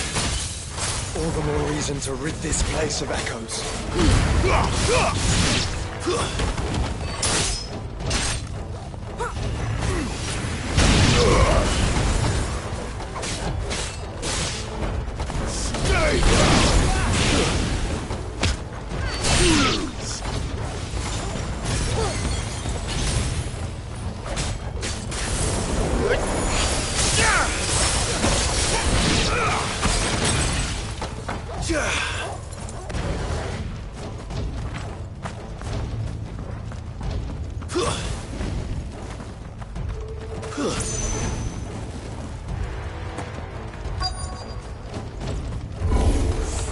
Whatever that thing is, let's say it's their leader.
Should have stayed in the past. These must be Cyril's colleagues. You have our thanks, stranger. Who are you? Ah, forgive me, my lord. I did not recognize you. You are Lord Rosfield, are you not? We are archaeologians, tasked with surveying this site. When the echoes appeared, our brothers here occupied their attentions. Thanks to them, and to you, we were, for a mercy, able to see our duty to its conclusion. You call that a mercy? Your brothers might still be alive if you put their safety before your duty. Surely this survey wasn't worth dying for. We are charged with uncovering Ultima's origins. A duty of the highest import, as I'm sure you will agree. And you think your dead brothers would agree with you too? I know they would. They gave their lives for the cause, an honor to which all Undying aspire.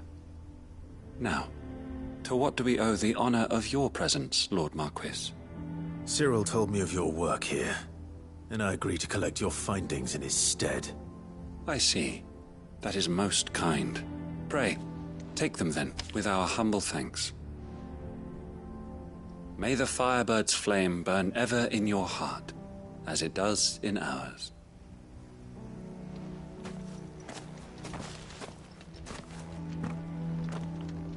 It's one thing to lay down your life for another, but for a survey... Forgive them, Clive.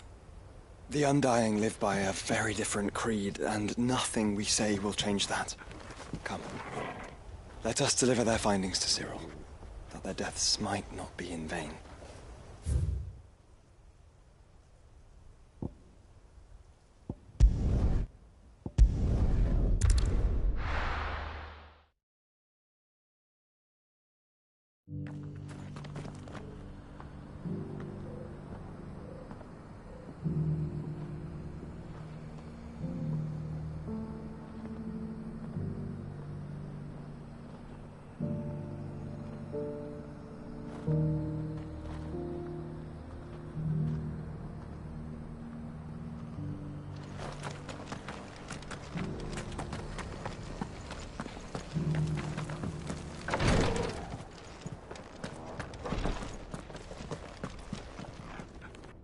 Ah, you are returned, my lord.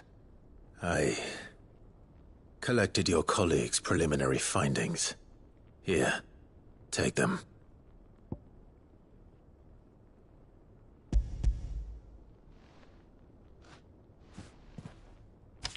My thanks. I shall study them, and inform you forthwith if I discover aught that might aid you in your fight against Ultima. Cyril, your survey party suffered several losses in Kretov. Losses which could have been avoided, had the others not chosen to complete their work, instead of saving their friends. Were these your orders? No. This was their choice. Every Undying devotes his life to the service of the Phoenix. It is our sole duty, and should we die in discharging it, so be it. Even when death is avoidable. My lord, I fear that this is not a point over which it would be fruitful to argue. The Undying have served the Phoenix for countless generations, and your opinion of our methods, however earnest, is not like to change them. We live to serve the Phoenix. Our very order exists for that purpose, and that purpose alone. Cyril, I know that you and your brethren answer only to Joshua, but allow me to offer you a word of advice. It does not further the cause of the Phoenix to have his loyal followers surrender their lives without good reason. Provide your survey parties with an escort, that they might live to do their duty for years to come. Think not only of how you can serve the Phoenix, but how Joshua would want you to serve him. Please. For all our sakes. I thank you for your advice, my lord. If you will permit me to respond, our faith in his grace, Joshua Rossfield, is absolute, and we of the Undying will do what we believe is right to fulfill our duty unto him. As first shield to the Phoenix, I am sure you understand what it means to do one's duty. I do. Then we are of the same mind, and it is my hope that we may continue to do our duty together.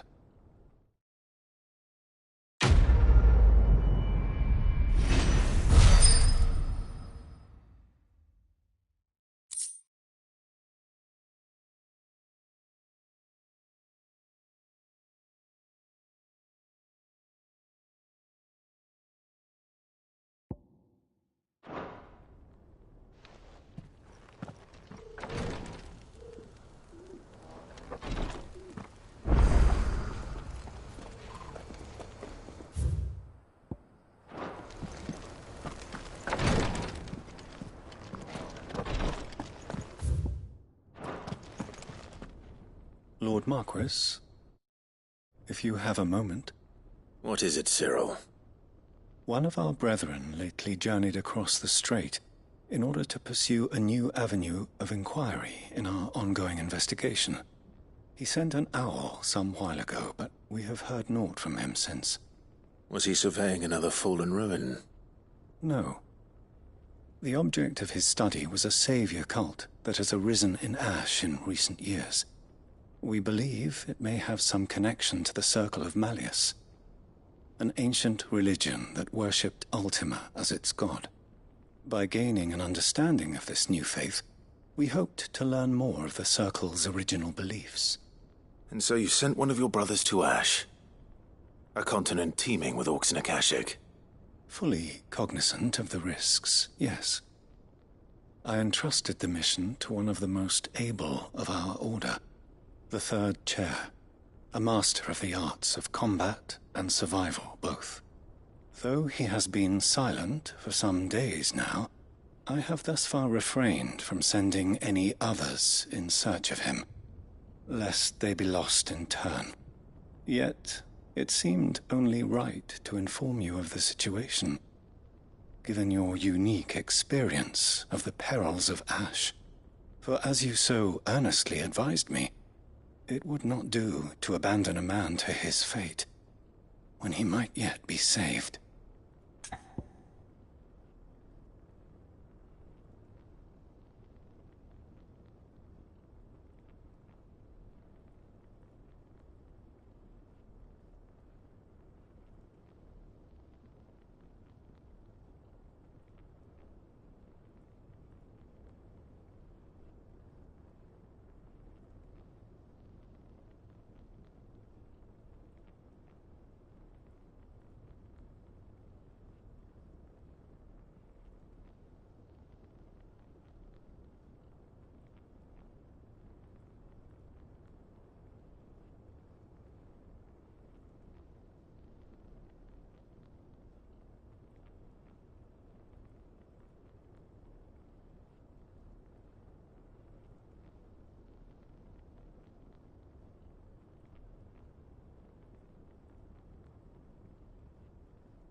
It would not.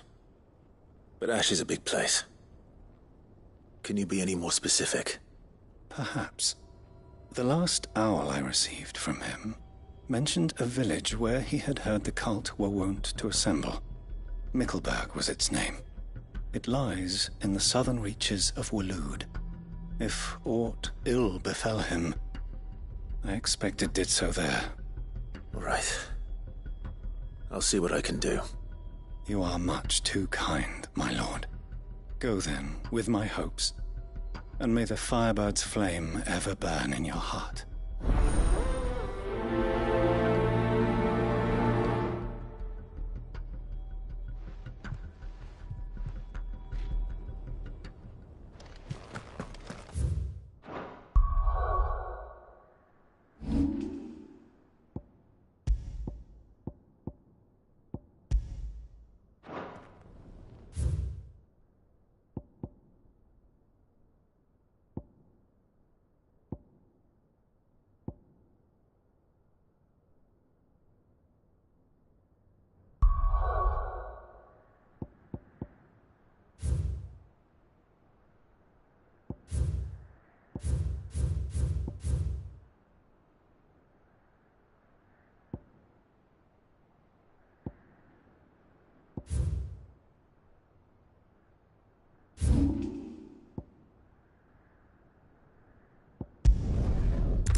Not here.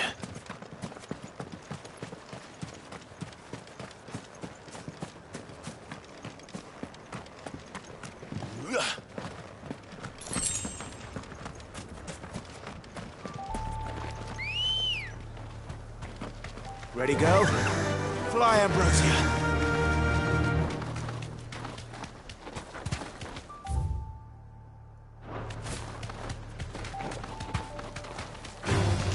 Time to fight.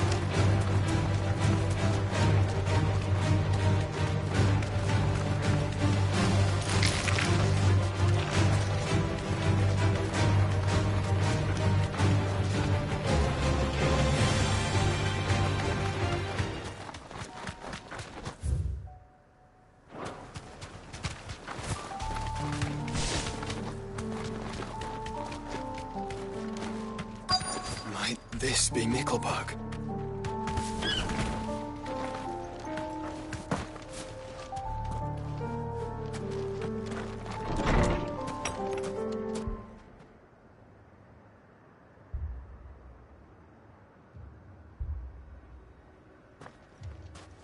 These people aren't turned. And the village seems safe enough at least.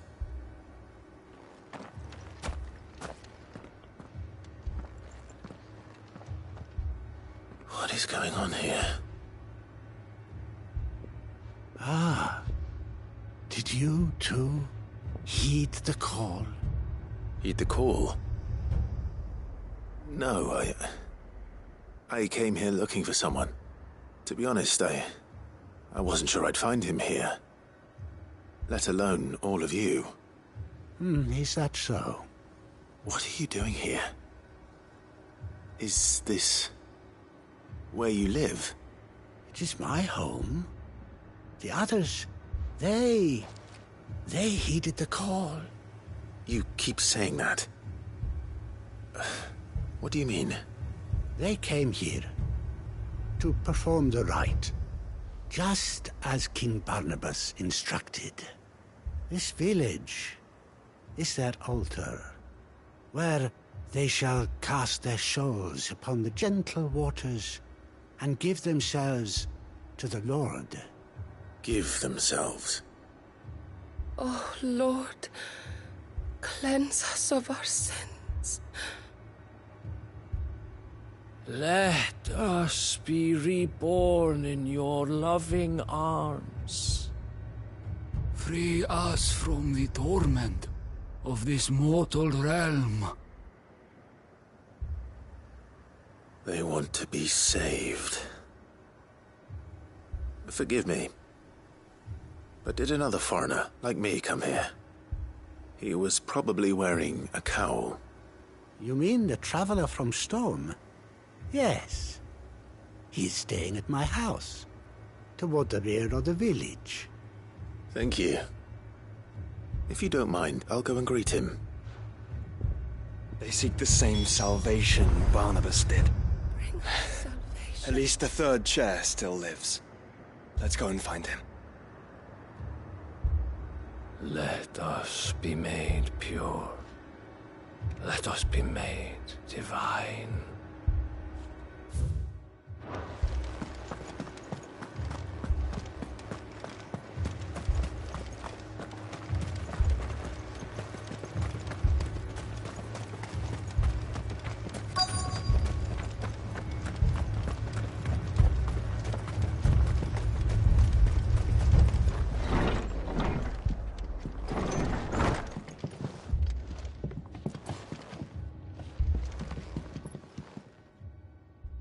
Excuse me. Are you with the Undying? I am. And so it would appear, are you? Lord Rosfield, if I am not mistaken. That's right. And you must be the third chair. I am. Cyril was worried for your safety. He sent me to find you. Then I must apologize. I did not mean to trouble the bearer of the burning quill. Much less you, my Lord Marquis. He said that you had failed to report. Is there a reason for that? I came here to study the followers of this new faith. But the more I learned of them, the more my own faith began to falter. You have seen them at their prayers, have you not? They devote themselves to the veneration of their Lord with a fervor I have never seen before. Praying night and day that they might be rid of their wicked wills and reborn in their Saviour's light. Not that they might be granted respite from their worldly woes, but so that they might continue to serve him. Serve him with all of their beings. I, too, swore to devote my life to the service of my Lord and Master, but this... 'tis different. It is more. And so I would see it through to the end. See these people safe, that they might achieve their dream. That they might do their duty to their Lord. Even if it should keep me from doing my duty to mine. You do understand what their dream is, don't you? I do, my lord. They would cast aside their wills and become Akashic. I know that it may be hard to believe, but to these people, that is the very essence of salvation. Forgive me, my lord, but I must remain here. If you are to return to Master Cyril, I would consider it a great... Did you hear that, my lord? Something is happening. I'll go and find out what. Stay here.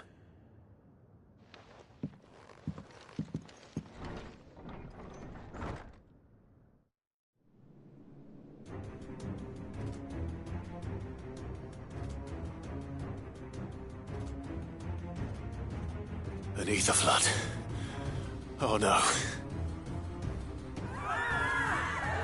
There must be something I can do.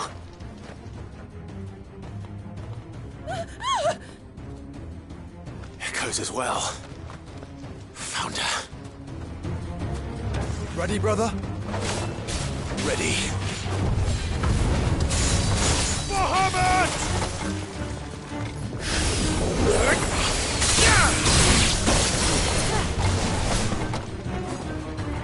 Stay down!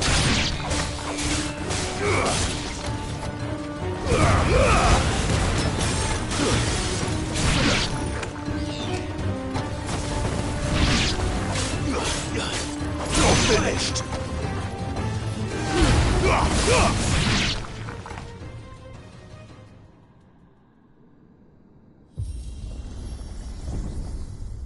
What now?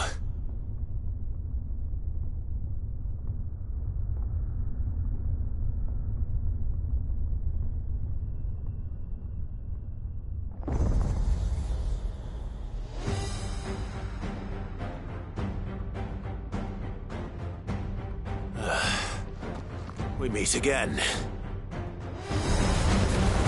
I've killed your kind before.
Damn it!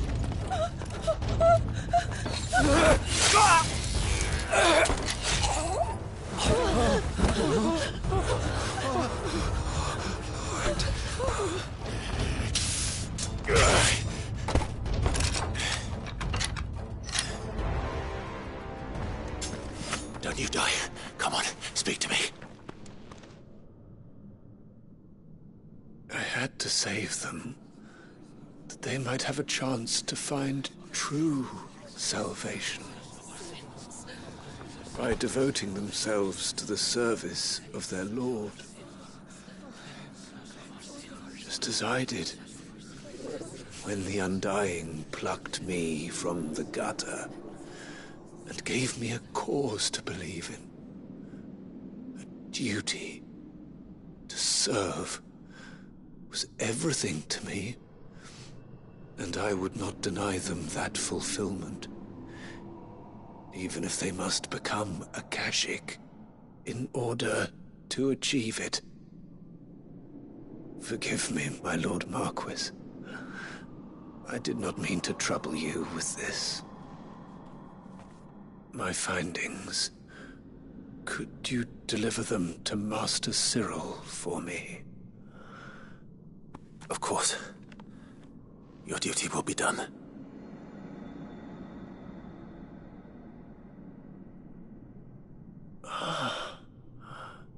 Look, my lord.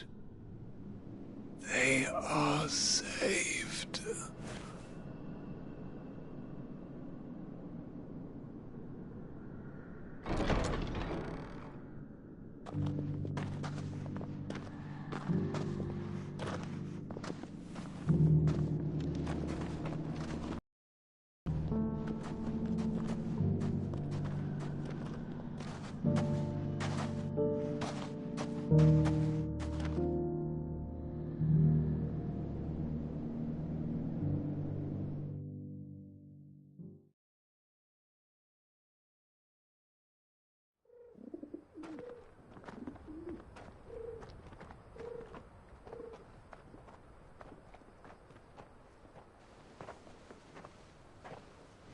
They are saved.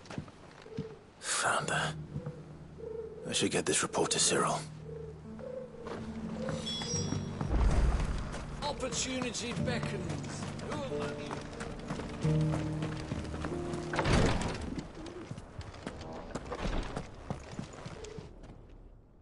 My Lord Marquis, welcome back.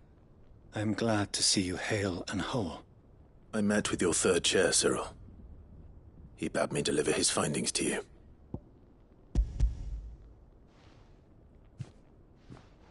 Thank you, my lord. He remained in Ash? He died protecting the villagers from an echo. I buried him in Mickelberg. I'm sorry that I couldn't save him. If you could not save him, no one could. The villagers, they were believers in this savior cult. They prayed to their god that they might be unburdened of their wills. Then an ether flood came, and their wish was granted. Your brother sacrificed himself that they might live, even knowing that that life was death by another name. Then he perished defending liberty. A hero's end. For the right to choose how one dies is no less sacred than the right to choose how one lives. Sid would agree. He wanted to build a world where people could die on their own terms. A noble ambition. To die for one's cause is the most perfect expression of one's faith. It matters not how misguided others might judge one's decision to be. Only that the decision is one's own. We live according to the teachings of our order. We believe in them. We protect them. And yes, we die for them. For better or worse, that is our creed.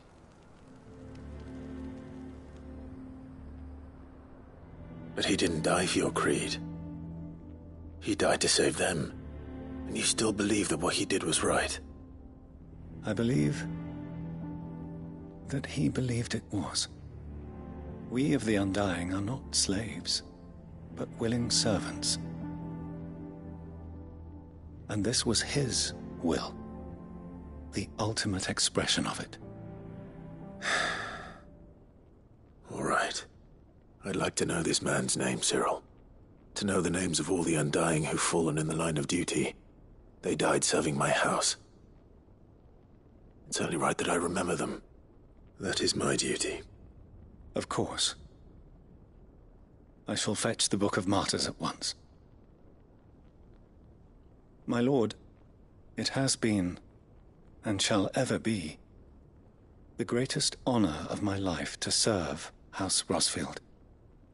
Though our duties may differ, yours is no less important. I pray with all my heart for your success.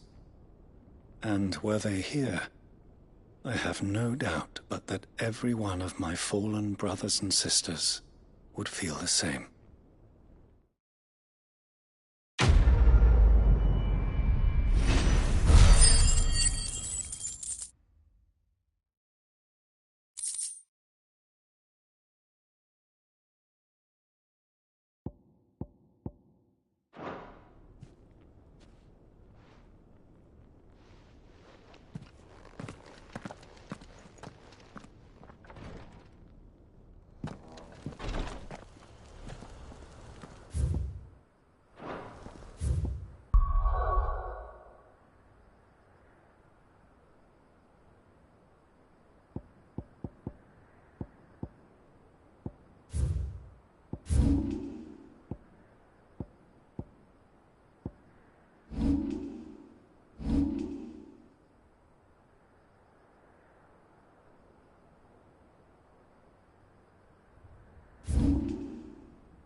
I'll build a barricade so sturdy, even a bandicoot.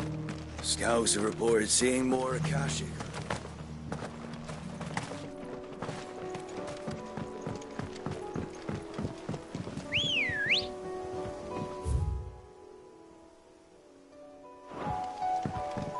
Come on. Fly, Ambrosia. Can hardly make out.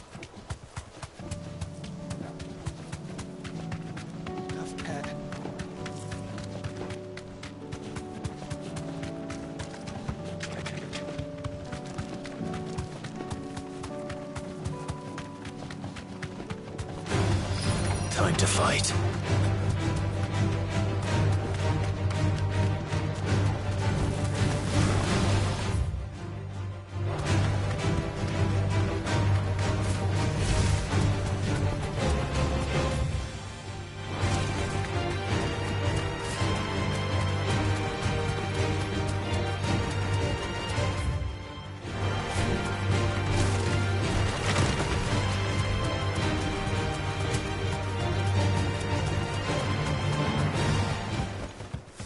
To the stables, girl.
Seems this one has a little more life left in it. All right then.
Back to sleep with you.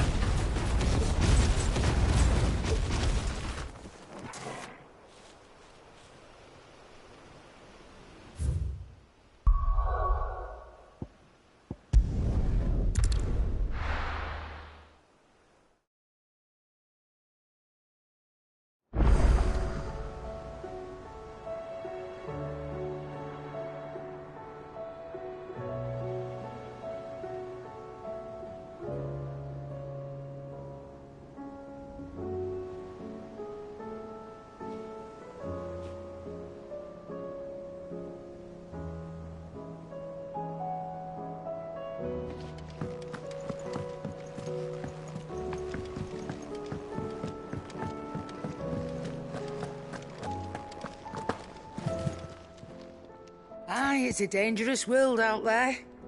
Best stock up what you can.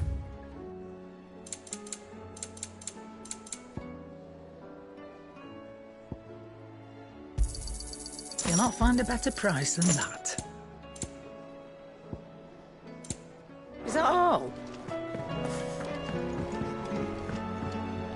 Trouble with your gear, or... So, what'll it be?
Anything else?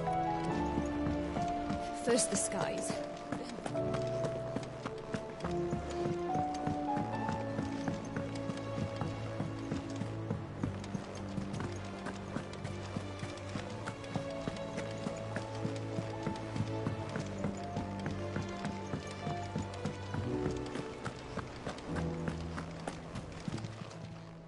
Welcome to the Patron's Whisper. Your benefactor slot. You earned this. Here you are. Best of luck out there, Sid.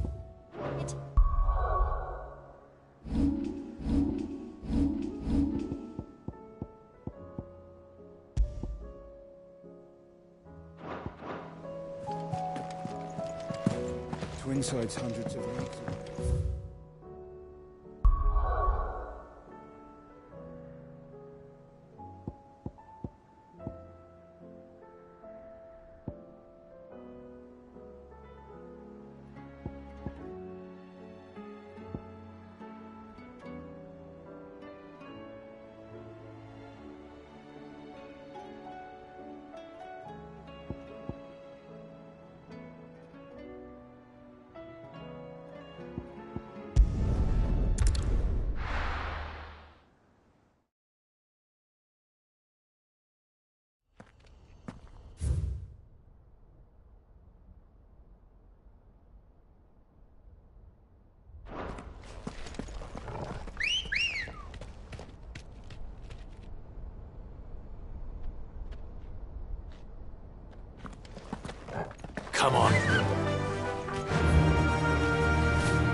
You deserve a rest.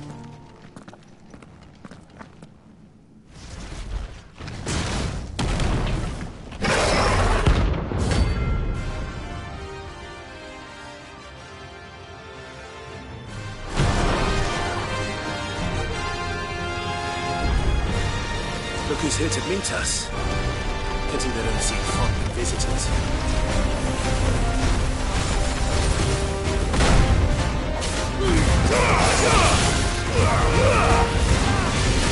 Too slow.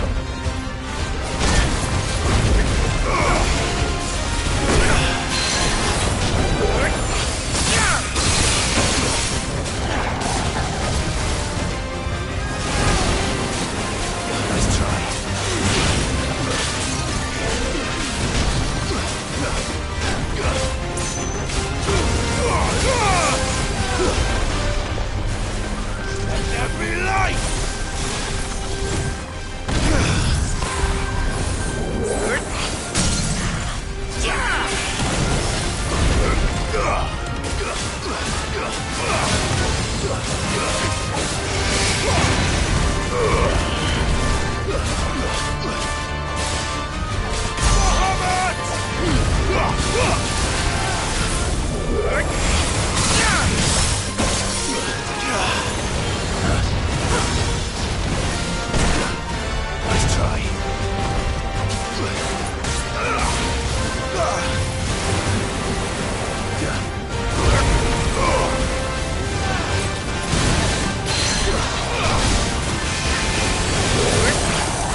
I've had warmer welcomes.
I needed that.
Let's go.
That's no chocobo I've ever seen. Something tells me it won't be easily broken.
Poor beast. There was nothing I could do.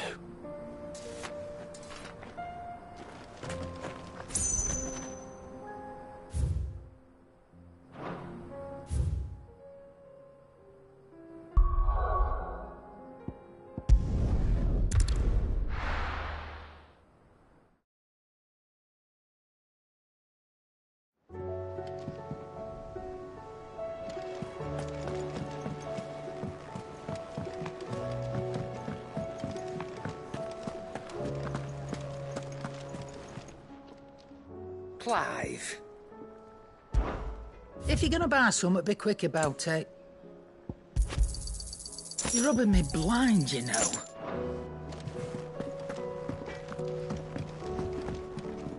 So what do I owe the honour? So, what'll it be? No scratches, all right?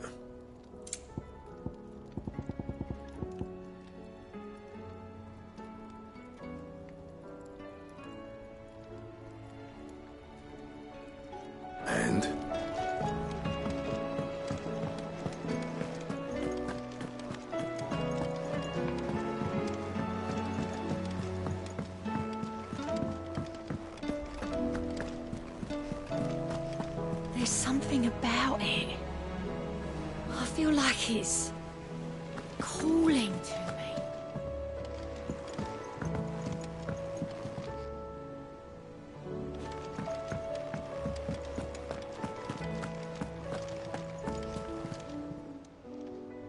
Oh, I wasn't expecting you back, sir.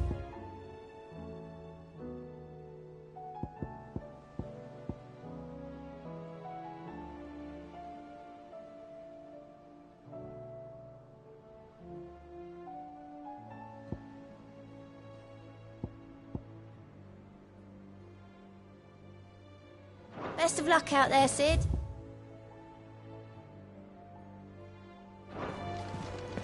Twin sides hundreds of leagues.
Good girl. Yeah!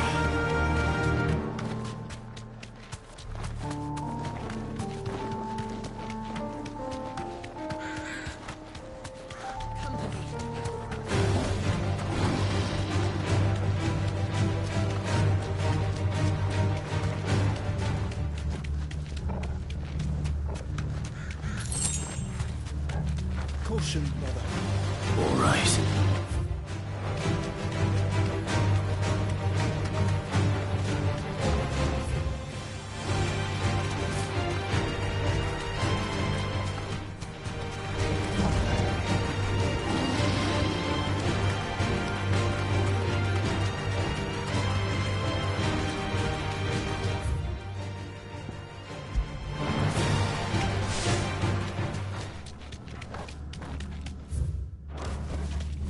Be safe.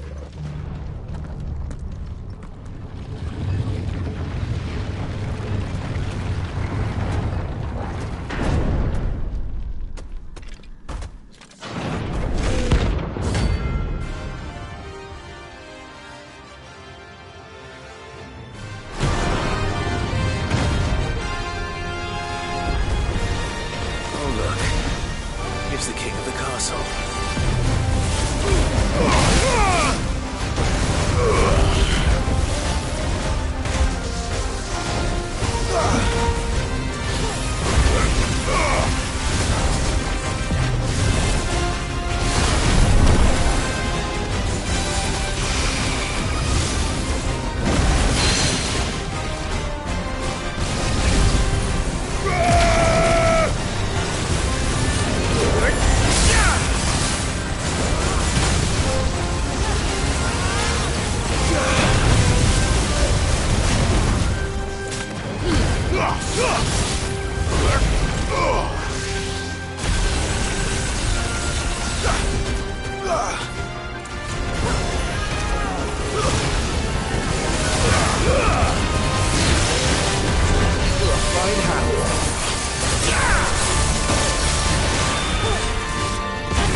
Your reign is at an end.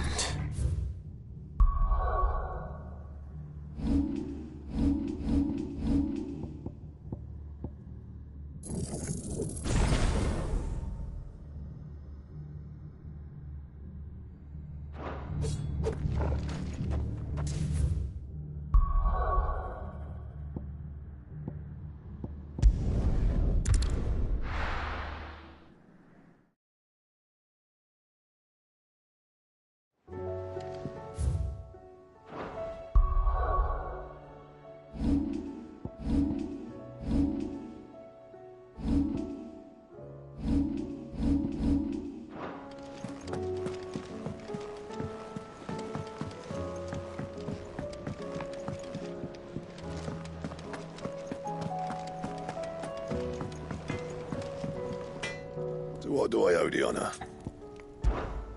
Sanktfordian, dear. It'd last you a good while. That it? Fine.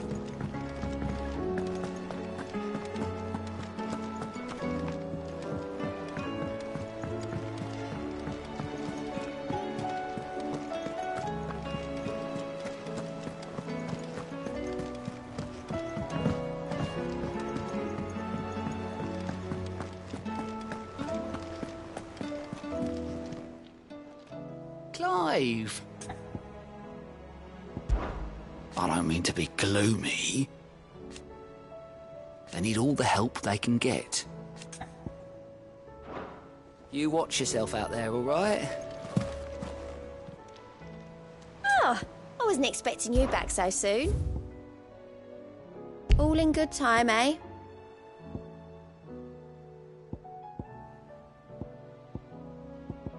Best of luck out there, Sid. Twinside's hundreds of leagues away.